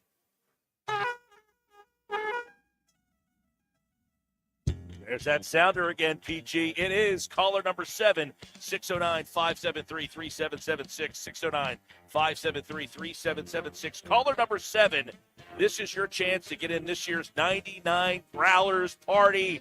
We're going to be live at Mud Hen in Wildwood the Wednesday before Thanksgiving. For this year's 99 Growlers Party, you must be present to win. You'll get a pair of tickets to a great event. And the big ticket item this year, club box seats to see the Eagles play the Steelers at Lincoln Financial Field. Club box, that's open bar, food, unlimited food. Those seats are 50-yard line, baby. They're going to be a part of this year's 99 Growlers. We'll have flyers, Sixers, concerts, shows, 99 tickets, 99 Growlers. It's all happening at Mud Hen. Caller 7. We'll see you there. It's Sixers basketball tonight on 97.3 ESPN with the voice of the Sixers, Tom McGinnis, calling all the exciting play-by-play action. Maxey for 3, outside left, bullseye. He puts it in. A crossover dribble on McBride, and he pours in a triple. It's Sixers Sun tonight. Coverage begins after Monday Night Football. It's Sixers basketball all season long on South Jersey's radio home for Philadelphia 76ers basketball. 97.3 ESPN. Hi, it's Pete from Chicky and Pete's, the official sports bar of your Philadelphia Eagles. Make a selection from our seasonal food menu, then unwind with one of our sensational cocktails. The South Philly Sizzle, made with Bird Gang Habanero Tequila.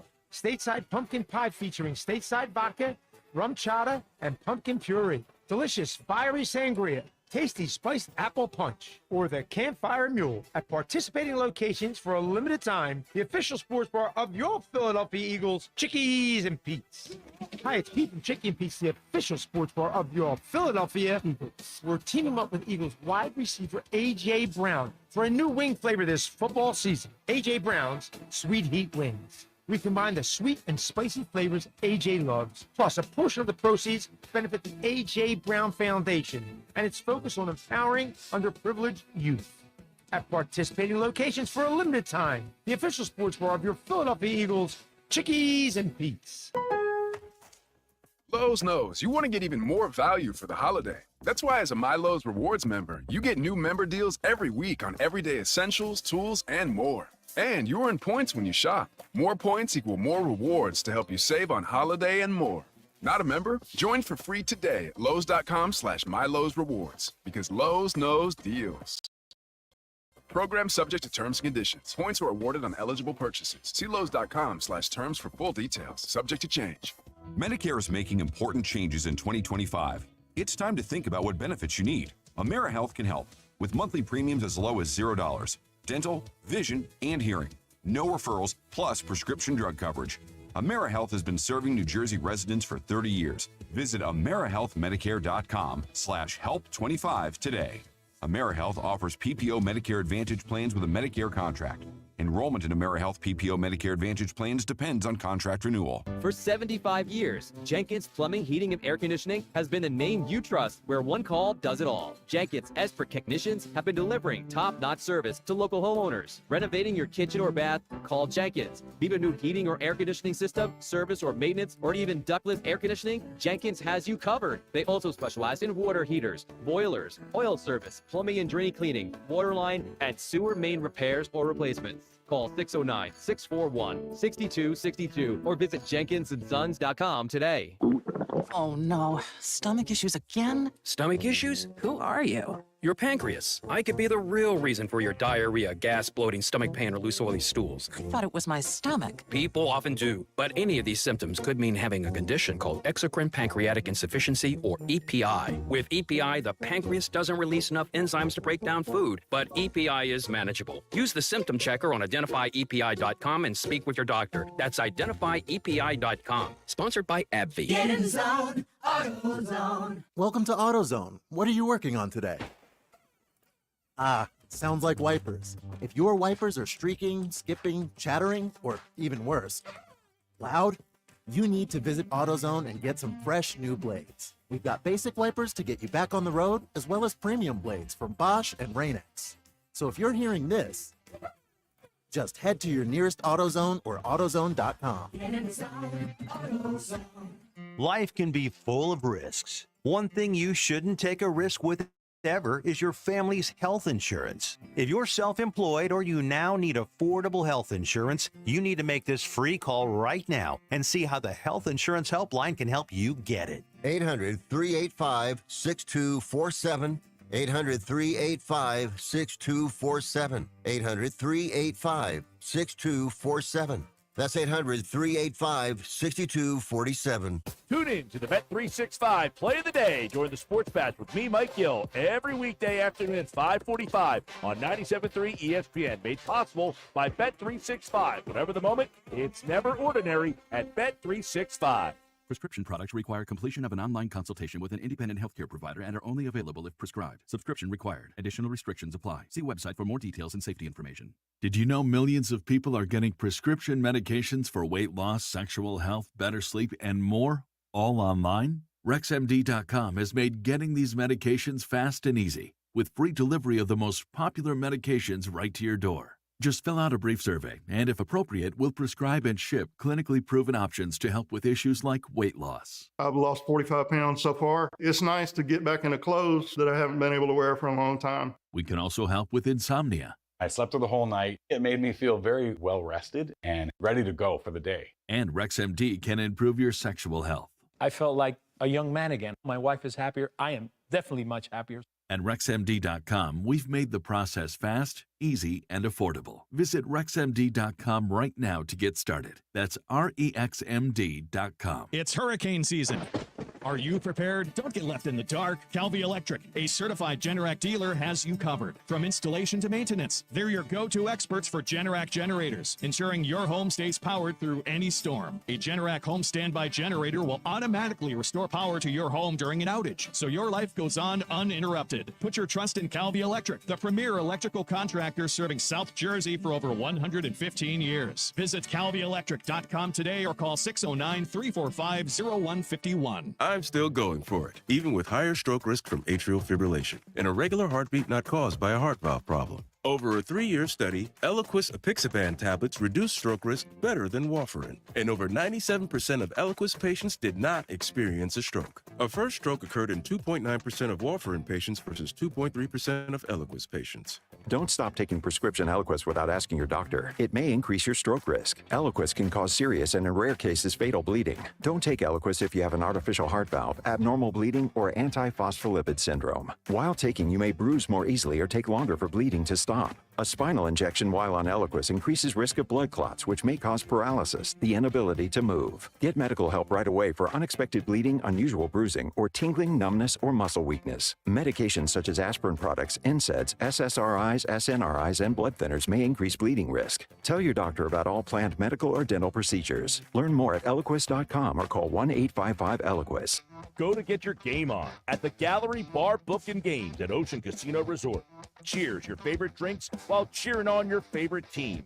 Get in on the parlay while in the middle of a party. Go for the sports scene and go for the endless screens. Go to the Gallery. Go to the Fanatics Sportsbook. Go for the win at Ocean Casino Resort. For more information, visit theoceanac.com. Must be 21 or older to wager or consume alcohol. Gambling problem? Call 1-800-GAMBLER. Home of the Philadelphia Eagles. Sixers. Oh, baby. And Flyers. 97.3 ESPN, WENJ, WENJ HD, Millville, Atlantic City, a Town Square media station serving all of South Jersey. This is the Sports Bash with Mike Gill on 97.3 ESPN and the 97.3 ESPN free mobile app. Now live from inside the Ocean Casino Resort studio, here's Mike Gill. I love Philadelphia's team. I don't trust the coach. I think this is the only legit playoff contender where the coach is a question mark. No coach takes more points off the board than Nick Sirianni. It's unacceptable that they continue, and beyond lucky that Trevor Lawrence throws that interception. Because if Trevor Lawrence leads their team down and they win that football game, I don't think Nick Sirianni's walking in Tuesday morning as the head coach of the football team. That's that bad. That was Dan Orlovsky today. Would it have been that bad? John McMullen's here, host of Birds 365, weekday mornings at 8 a.m. on the Jacob Media YouTube channel, Sports Illustrated. Sirianni did talk today. He was asked a couple of times about some of the decisions. He said it's a lonely place when you don't convert. I'll put that on my shoulders, but I don't know any other solution than to trust my guys. There you go, John. A little hyperbole there, or would that have been so ugly that the team may have had to react to it?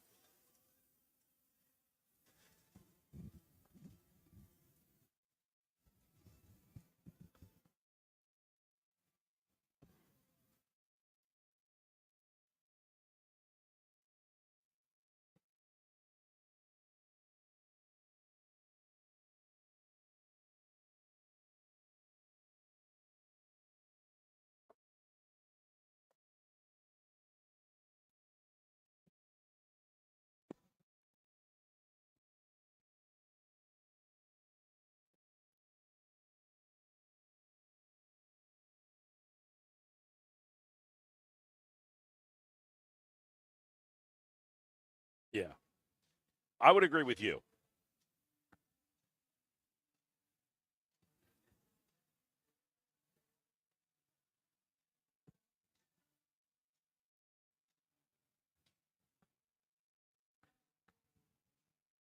Yeah, I felt that was a little overboard. I thought that was a little overboard. But his other point, of all the playoff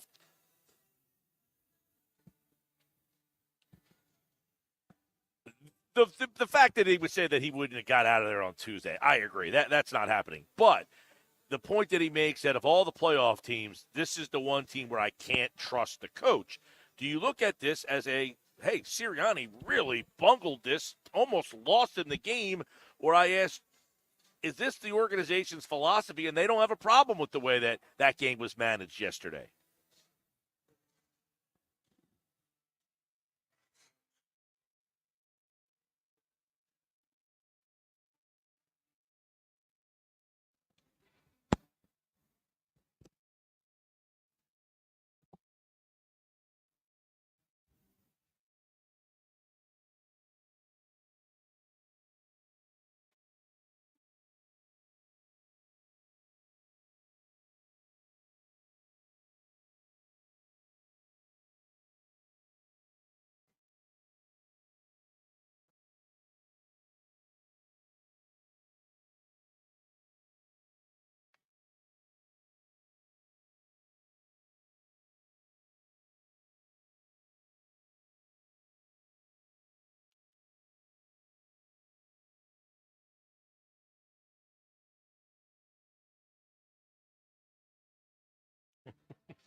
Mm-hmm.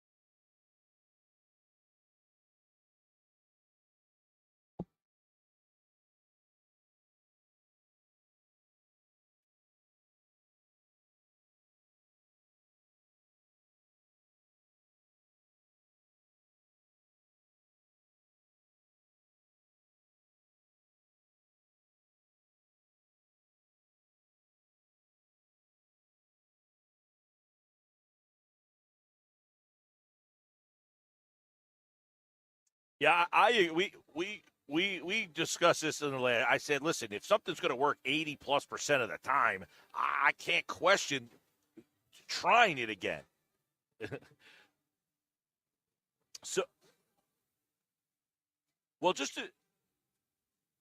to be clear on, this isn't just the Eagles' philosophy. This is an NFL everywhere. If the ball is a penalty and they move it to the 1 yard line, teams are taking points off the board to then go for 2.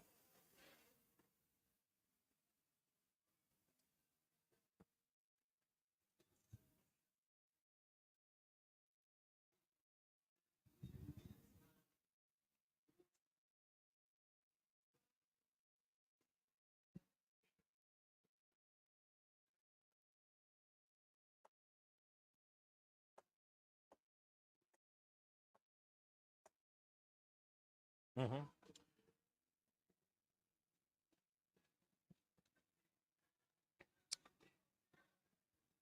Yeah.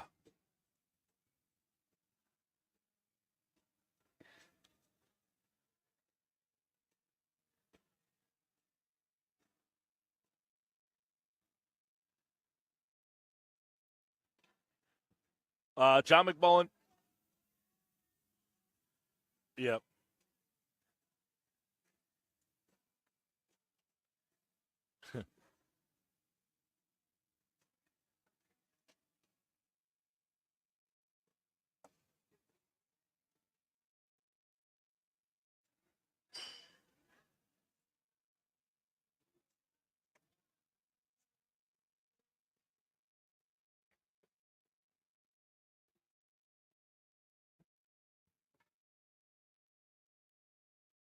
Mm-hmm.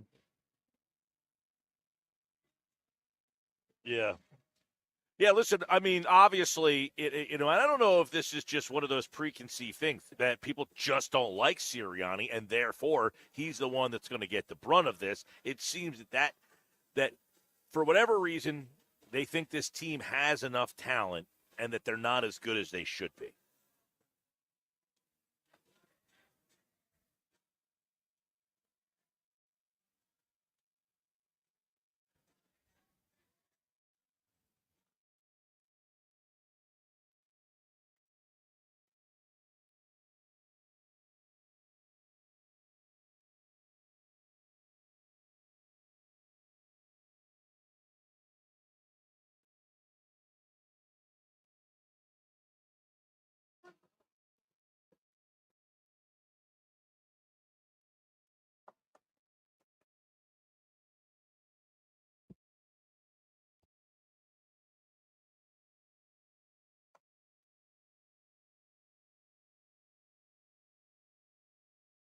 Yeah.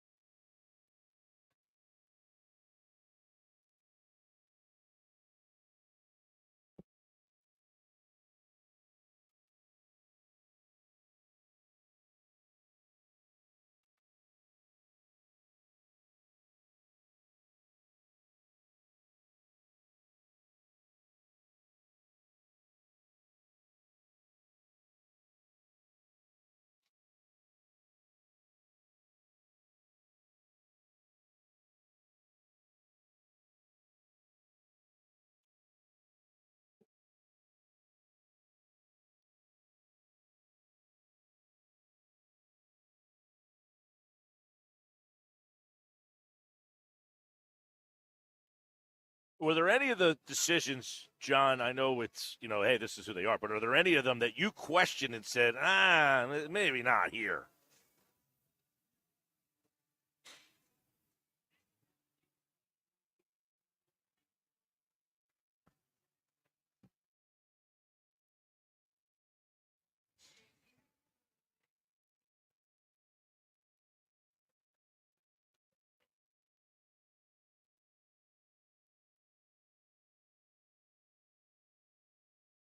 What is the theory behind 4th and 3? I know that's generally an analytics says go.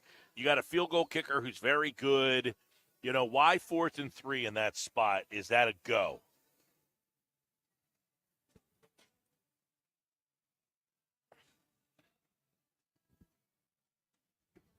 Mm-hmm.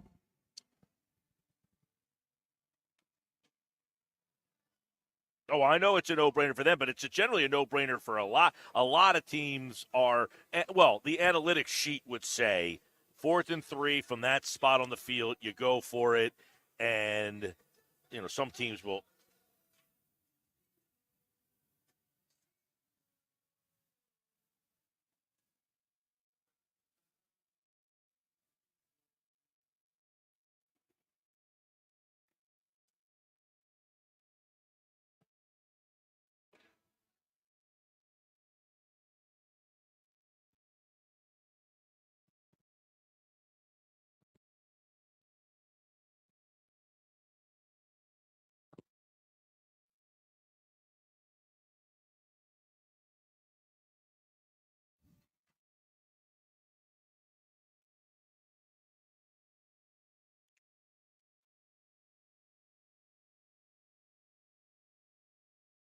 Yeah.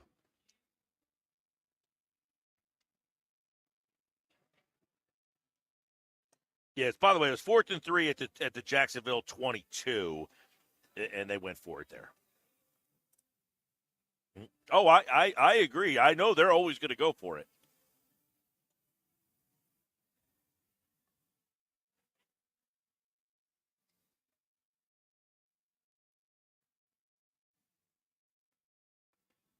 Right, because you're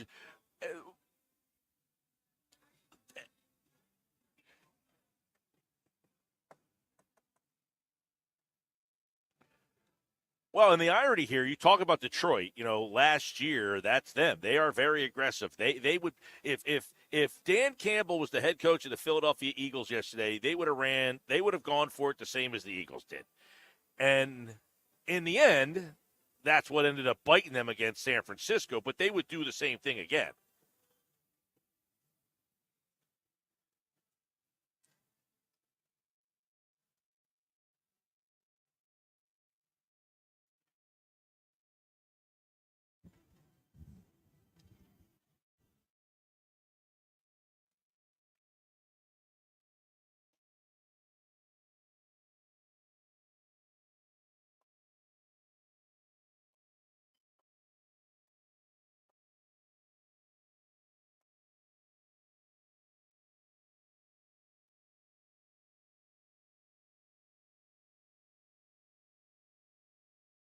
Yeah.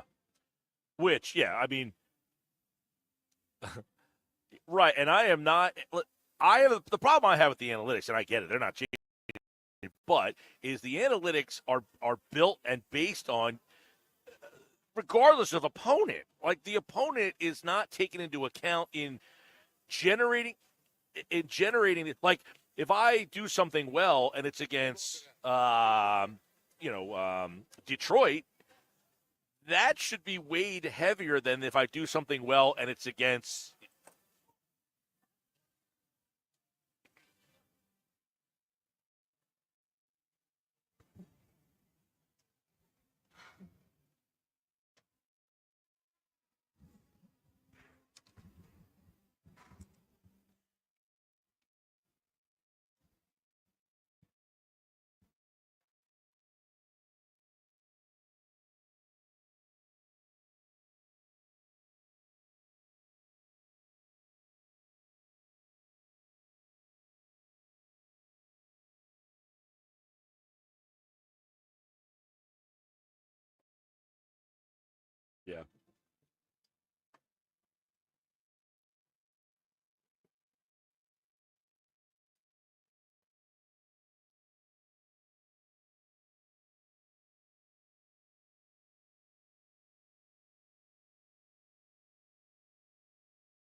Well, poor Nick has got to be the face of all this.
Well, it was a game that all week we were trying to find ways for Jacksonville to win the game, and a lot of it was, well, if you turn the ball over 3 and 4 times. Well, that did not happen. They did not turn it over, and yet they almost did, but it.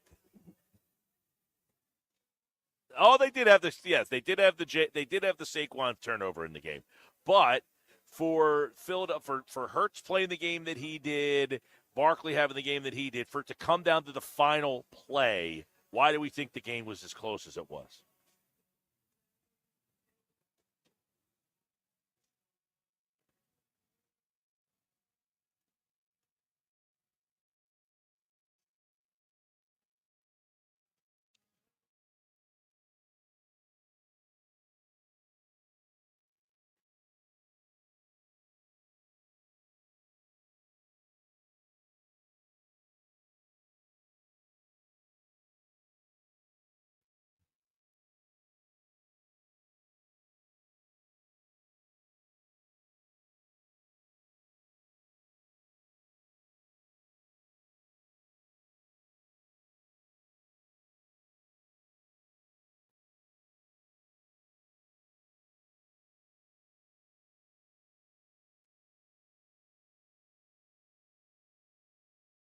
Yeah.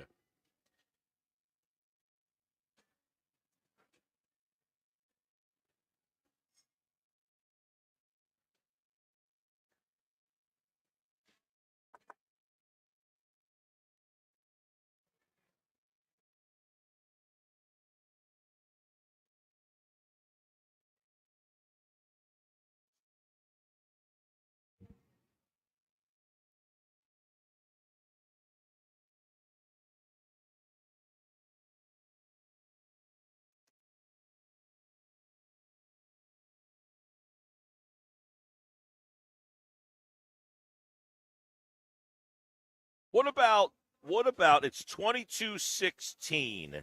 They went for it on 4th and 1 at the 25. You kick the field goal there, you go up 2 scores. I guess the analytics say it's 4th and 1 at the 25, go. But, I mean, you're without A.J. Brown. Your offense is struggling. That's where the analytics, sometimes it's like, listen, I got to jump outside what the paper says and say, I'm missing my guy. Our offense is kind of struggling. Let's just go up 2 scores here, no?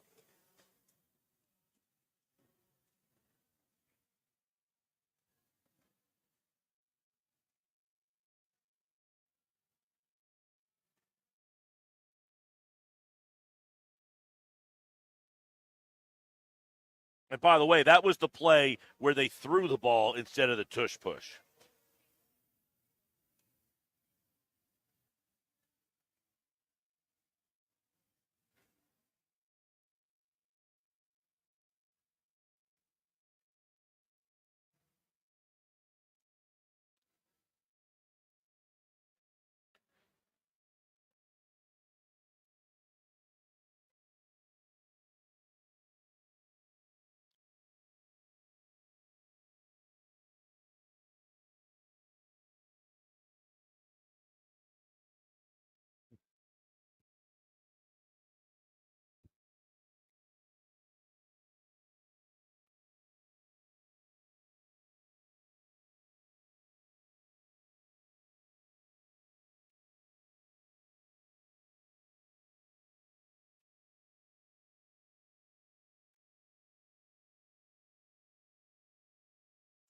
Well, it looks like yesterday they were actually lined up and then they went off sides, or there was a delay of the game or something where they were going to run the tush-push formation, but it looks like they were sweeping to the left side.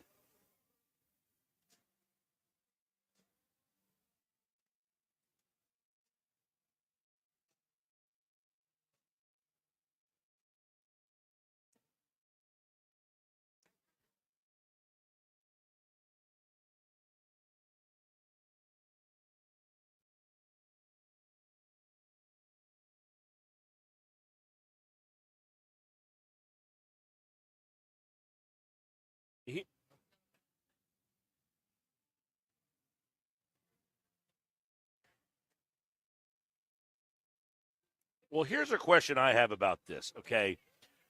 I agree with you. I'm not going to argue the percentages and how they convert, but is that play dependent on personnel? In other words, Barkley was not in the game. How important is he to getting the push? In other words, does Gainwell have the same oomph to kind of help that and give it that extra push that you need? So, hey, we convert this 80% of the time, but Gainwell is in the game and not Barkley. Maybe I have to reconsider it.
Mm-hmm.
John, before we let you run, the trade deadline's tomorrow.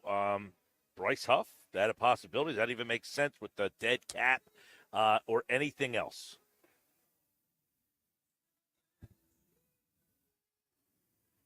Tom Pelissero from the NFL Network.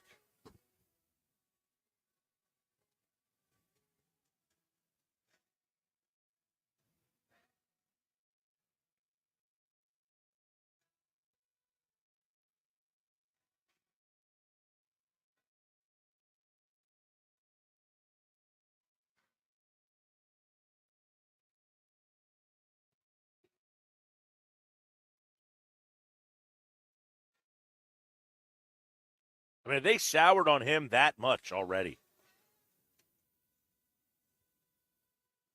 Wow.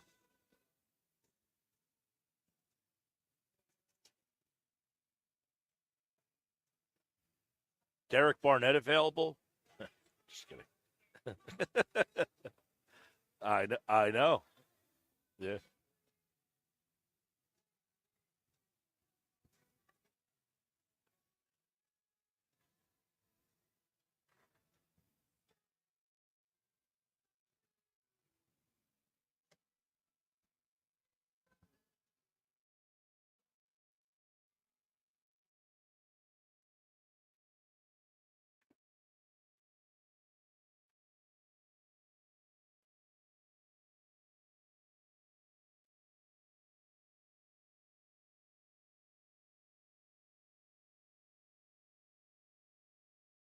Well, maybe the Jets and the Eagles can just kumbaya. They'll take Reddick back, and they can give him. That's right. That's right. All right. That's a bummer. Well, John, all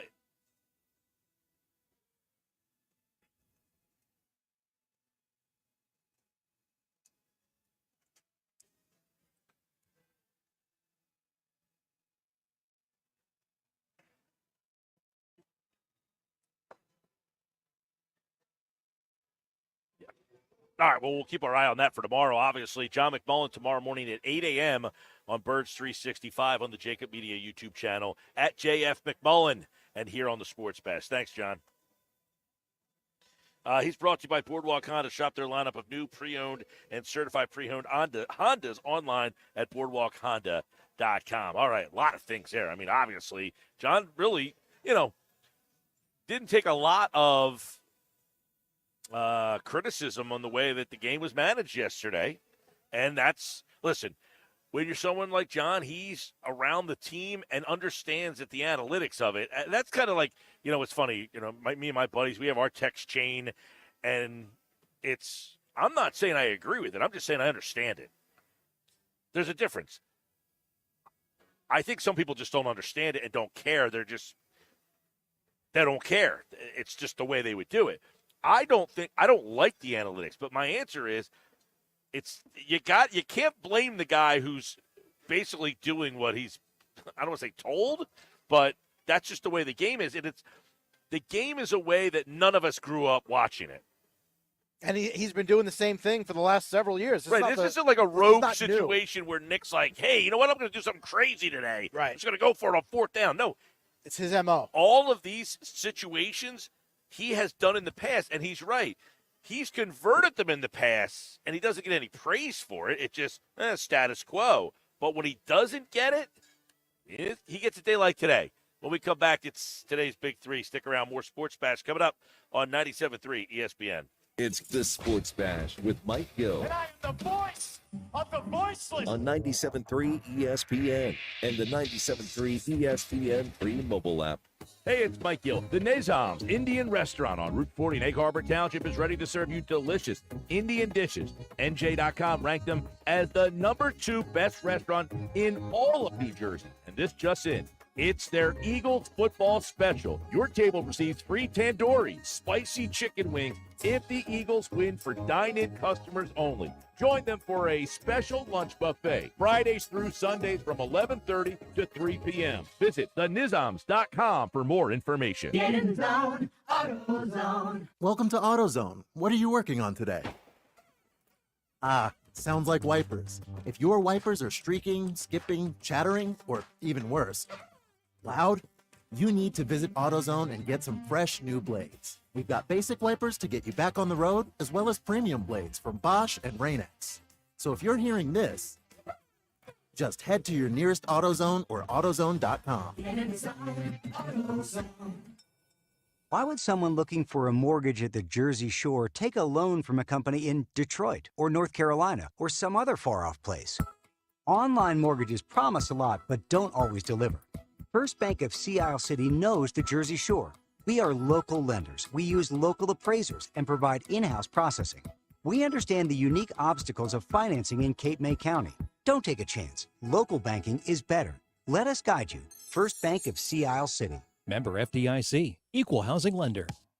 Wendy's breakfast burrito has an entire breakfast in every bite. Fresh cracked eggs, seasoned potatoes, American cheese, cheese sauce, and sausage or bacon. So the first bite is like fresh cracked American cheese or bacon. And the second bite is like fresh cracked American cheese, bacon. And the third bite, you get the idea.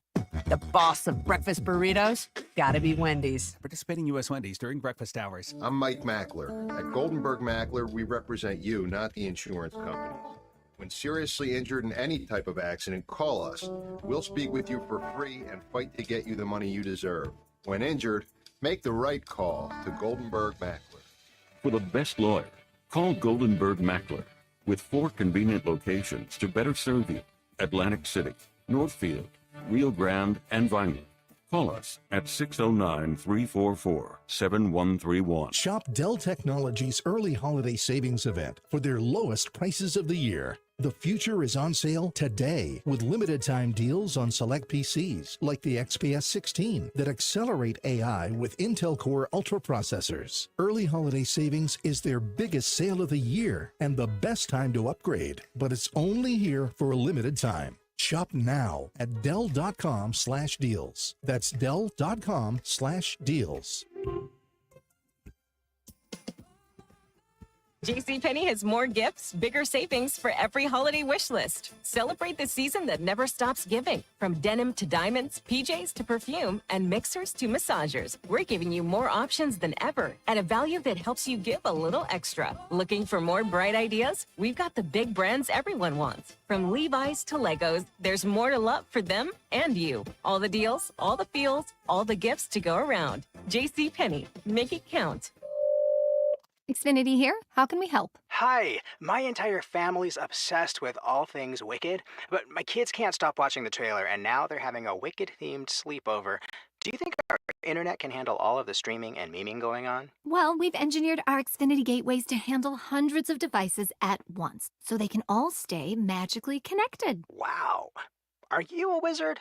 I wish. No, just someone that won't let a bad connection burst your internet bubble. Now through November 12th, get thrillifyingly fast 300 megabit Xfinity internet with unlimited data included for just $30 a month for 12 months with no annual contract. Go to Xfinity.com to learn more. Keep the magic going from your screen to the big screen. And see Wicked, only in theaters November 22nd. Restrictions apply. Requires paperless plan to auto-start bank account. Equipment, taxes, and fees extra. After promo, regular rates apply. Currently $90 a month. Actual speeds vary.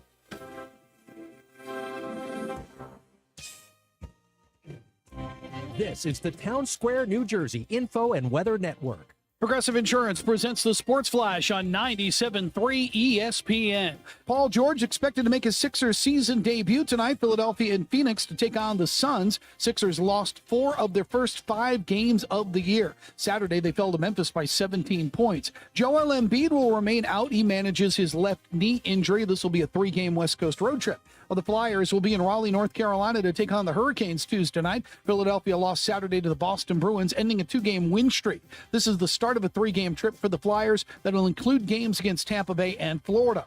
NFL, the Eagles beat Jacksonville Sunday 28-23, winning their 4th in a row and raising their record to 6-2. Eagles with a 22-0 lead in the third quarter hold off a Jacksonville rally. Jalen Hurts, 230 yards passing, 2 touchdowns. He also ran for a score. Saquon Barkley with another rushing touchdown. He had 159 yards on the ground. Eagles defense with 2 interceptions of Trevor Lawrence. I'm Tony Desiri, and that's your Sports Flash on 97.3 ESPN.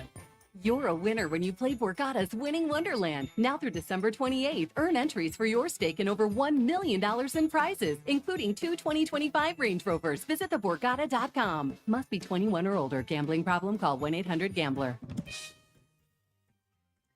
Good afternoon. With your South Jersey weather forecast, I'm Joe Kelly. We continue racking up the beautiful days in South Jersey after a nice weekend. We've had a pretty nice Monday. We're going to go into tonight looking at partly cloudy sky, a low temperature about 52. Tomorrow looks good, mostly sunny with a high of 59. As of right now, we don't have any rain in the forecast till at the very earliest, Sunday. That's your South Jersey weather forecast. Enjoy the rest of your day. I'm Joe Kelly. Here is an important safety message from the New Jersey Division of Highway Traffic Safety. I'm New Jersey Attorney General Matt Platkin. Last year, there were 133 alcohol-impaired driving fatalities in New Jersey. That's 133 lives lost, 133 shattered families. Choose responsibility over recklessness. Don't drive impaired. You're listening to the Sports Bash with Mike Gill. When I'm driving, I got a guy on the radio who talks to me. I can't see him, but he talks to me. On 97.3 ESPN. All right, Sports Bash Live, 97.3 ESPN, Fanatics Sportsbook at the Gallery Bar Booking Games, Ocean Casino Resort, Atlantic City. Who gets the credit? Brought to you by Jersey Shore Federal Credit Union. Make the switch. Bank with your only community credit union. Jersey Shore Federal Credit Union offers some of the lowest loan rates around, including refinancing. Learn more at JerseyShoreFCU.com. I'm giving the credit today to Devontae Smith. Smitty. Yeah. I mean, that catch is unbelievable. And that seals the deal. I mean, you could say the Dean interception But that's, by the way, the Dean interception was a pretty nice catch by him. But Devontae Smith, to keep his feet in bounds, I'm giving him the credit. And that's brought to you by Jersey Shore Federal Credit Union. All right, let's get into today's Big Three.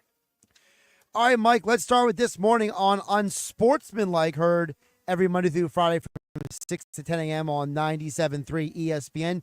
Super Bowl champion Chris Canty, we know he is a longtime hater of Nick Sirianni.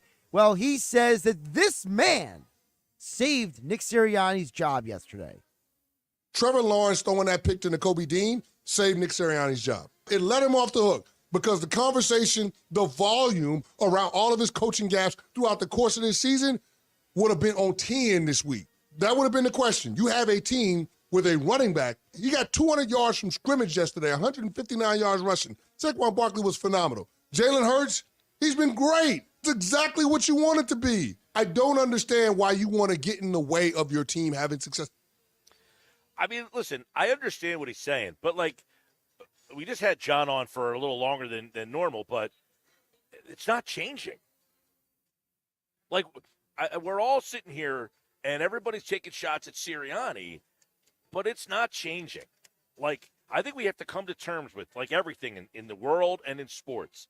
Sports are evolving. They're changing. Your opinion of how you like sports is what's not changing. Do you want to blame Sirianni? Of course you do, because he's the coach, and we grew up like the coach is everything. And this is the game. This is the game. Every one of the decisions that were made yesterday are pretty much justifiable by today's game. Now, you might say, I don't like the game, and I don't like the game. I don't agree with some of the stuff that Sirianni did yesterday. But I also can't sit here and say he sucks, it's his fault. Because, quite frankly, like John said, and I agree with John, I don't think his bosses say, you really screwed that game up today. Do you? No, because I think that I think he does what he's told to do. I don't think he's out there. And I don't think rogue. I don't think he is. We say he does what he's told to do. I don't mean that in a literal sense. I mean that in terms of. I know. I'm saying you're right though.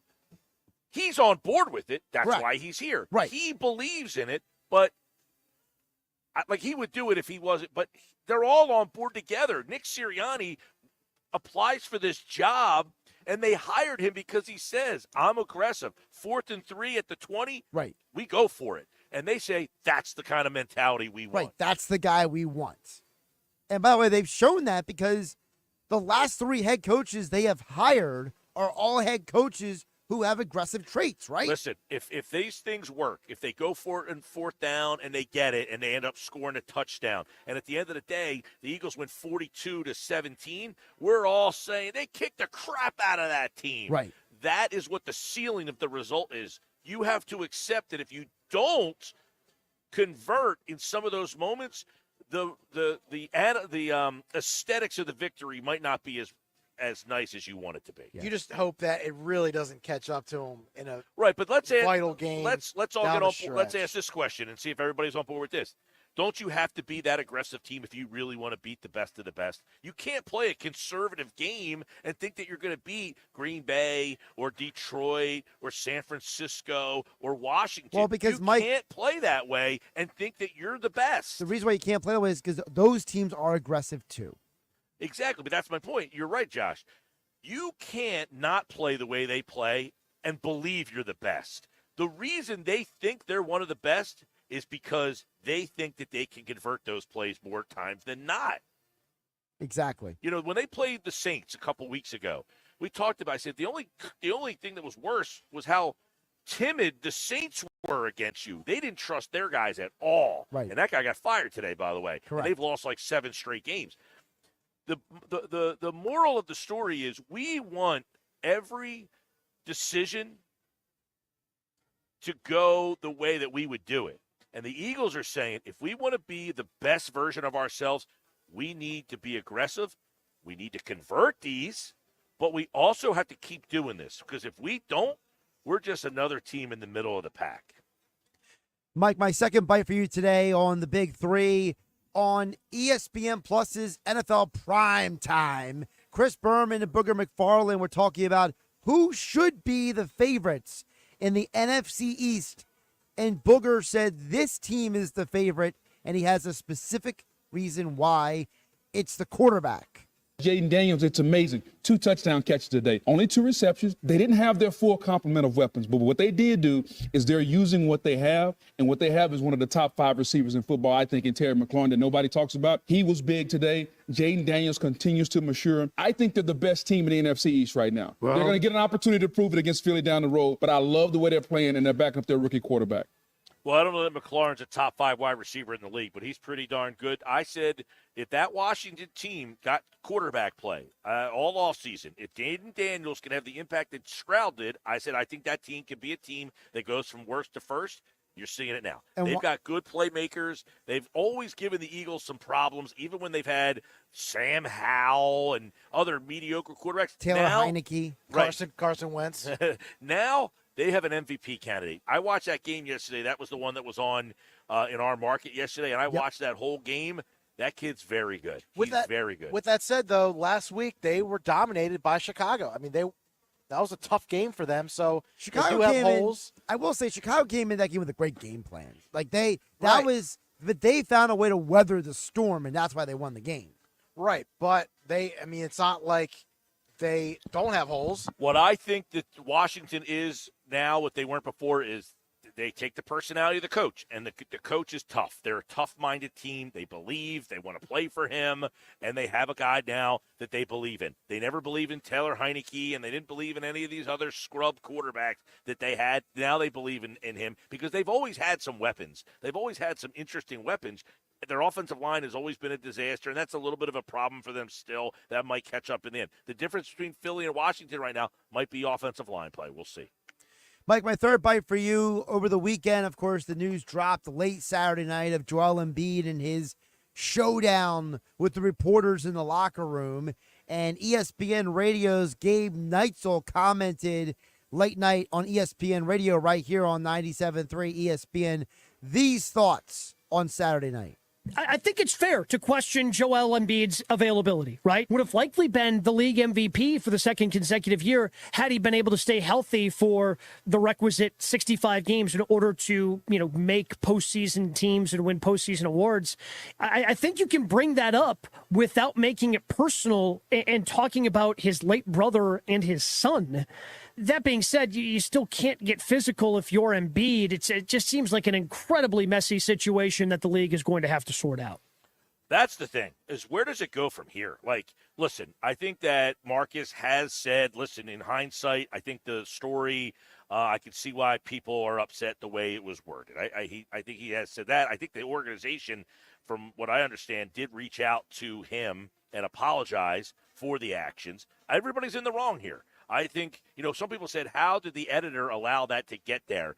Joel Embiid, to me, and I talked about this Friday, Joel Embiid has been injured and came back from injury and has played. You could be frustrated as all hell that this guy has not been available as much as you would like. And you could even say, if he was in better shape, maybe some of these injuries wouldn't occur. I don't know how many of these injuries are because of his weight. I mean, the breaking your face a couple times, that has nothing to do with his weight. Right. Breaking his fingers, that doesn't have to do with him being overweight. I don't even think one of the knee problems, I think somebody basically rolled into his knee. And the injury in Golden State, he was on the ground and the guy fell on his leg. Yeah, so I think people that want to say he's out of shape, okay, I'm okay with that. I've said last year, he needs to lose 25 to 30 pounds. I agree with that. But I don't know that any of the injuries, I could be wrong, stand out as because he's out of shape, that's why he's been unavailable.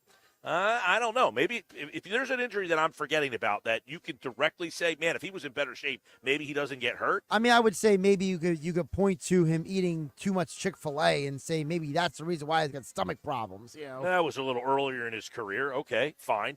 His diet was questioned. Well, he has fixed it up. The 2 foot surgeries, right? The 2 foot surgeries. Yeah, but those were back when he was in college. And he wasn't out of shape in college. He was skinny as a rail. Yeah, if you remember him on draft night, he was a thin guy. And that's what I said.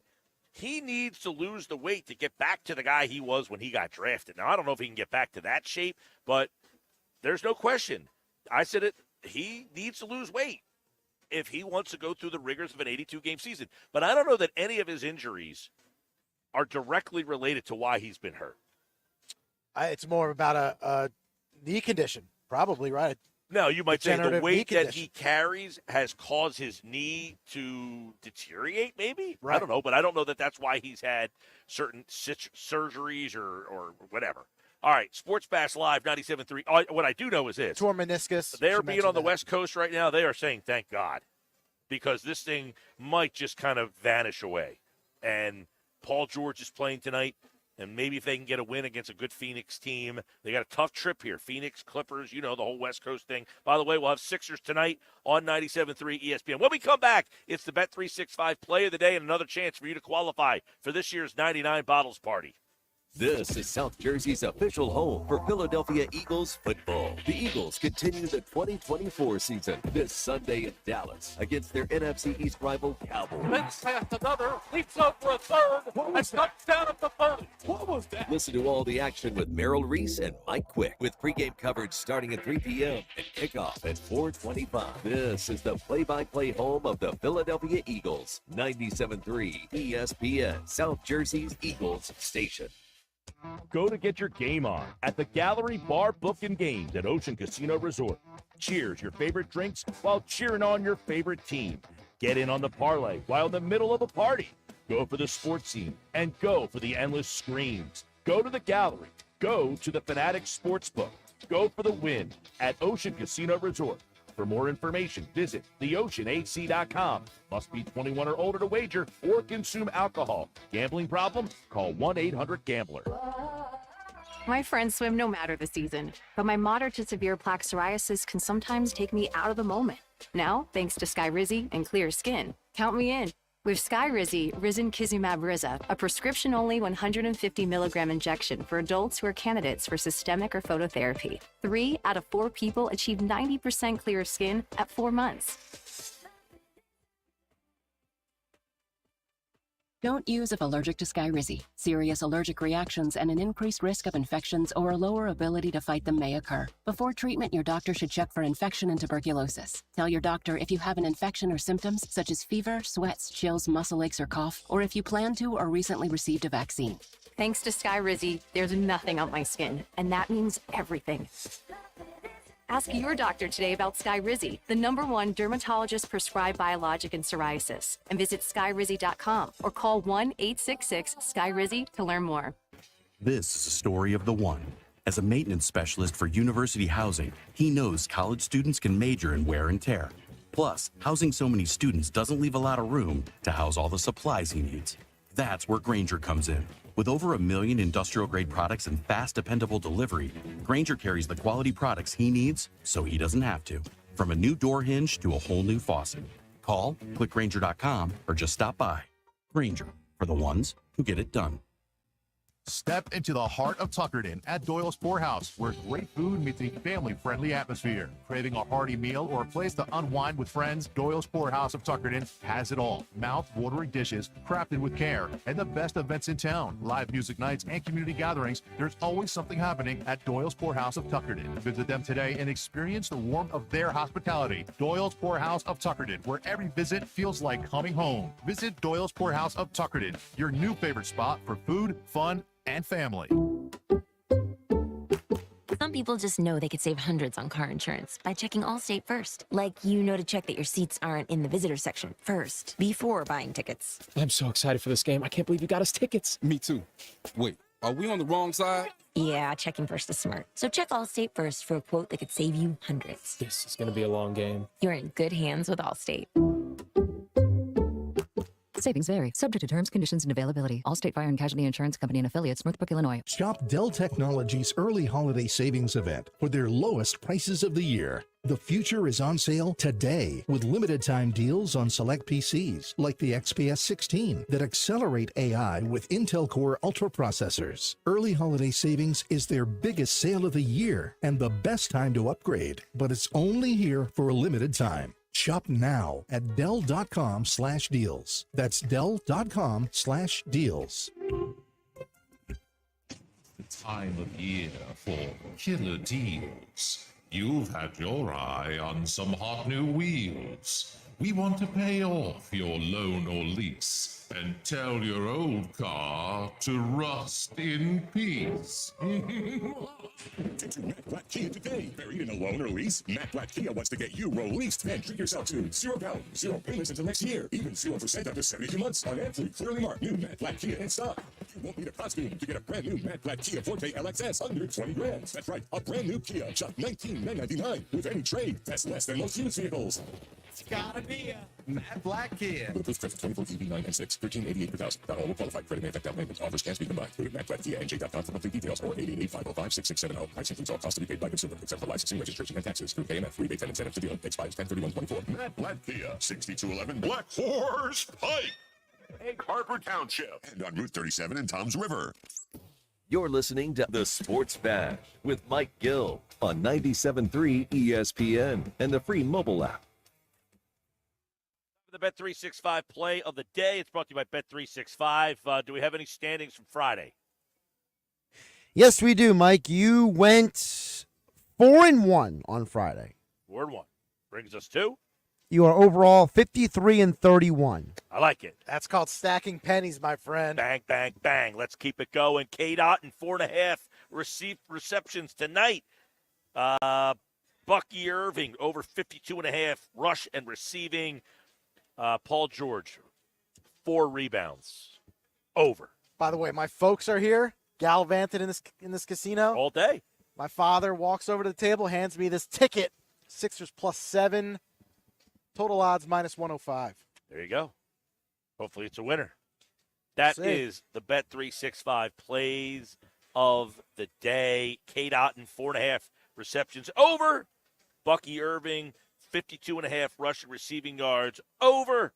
And Paul George, over 4 rebounds.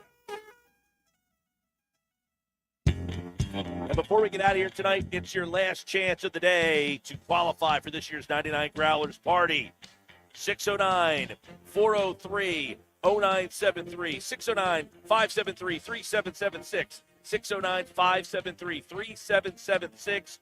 Caller number 7 right now. You are entered for this year's 99 Growlers Party at Mudhen in Wildwood. We'll have a pair of tickets to see the Eagles play the Pittsburgh Steelers at Lincoln Financial Field, plus 98 other pairs of tickets. It's this year's 99 Growlers Party at Mudhen in Wildwood. Caller number 7, 609-573-3776. You must be present to win. Caller number 7, you are one of this year's 99 participants. Good luck. We'll talk to you tomorrow. Kevin Harlan here from Monday Night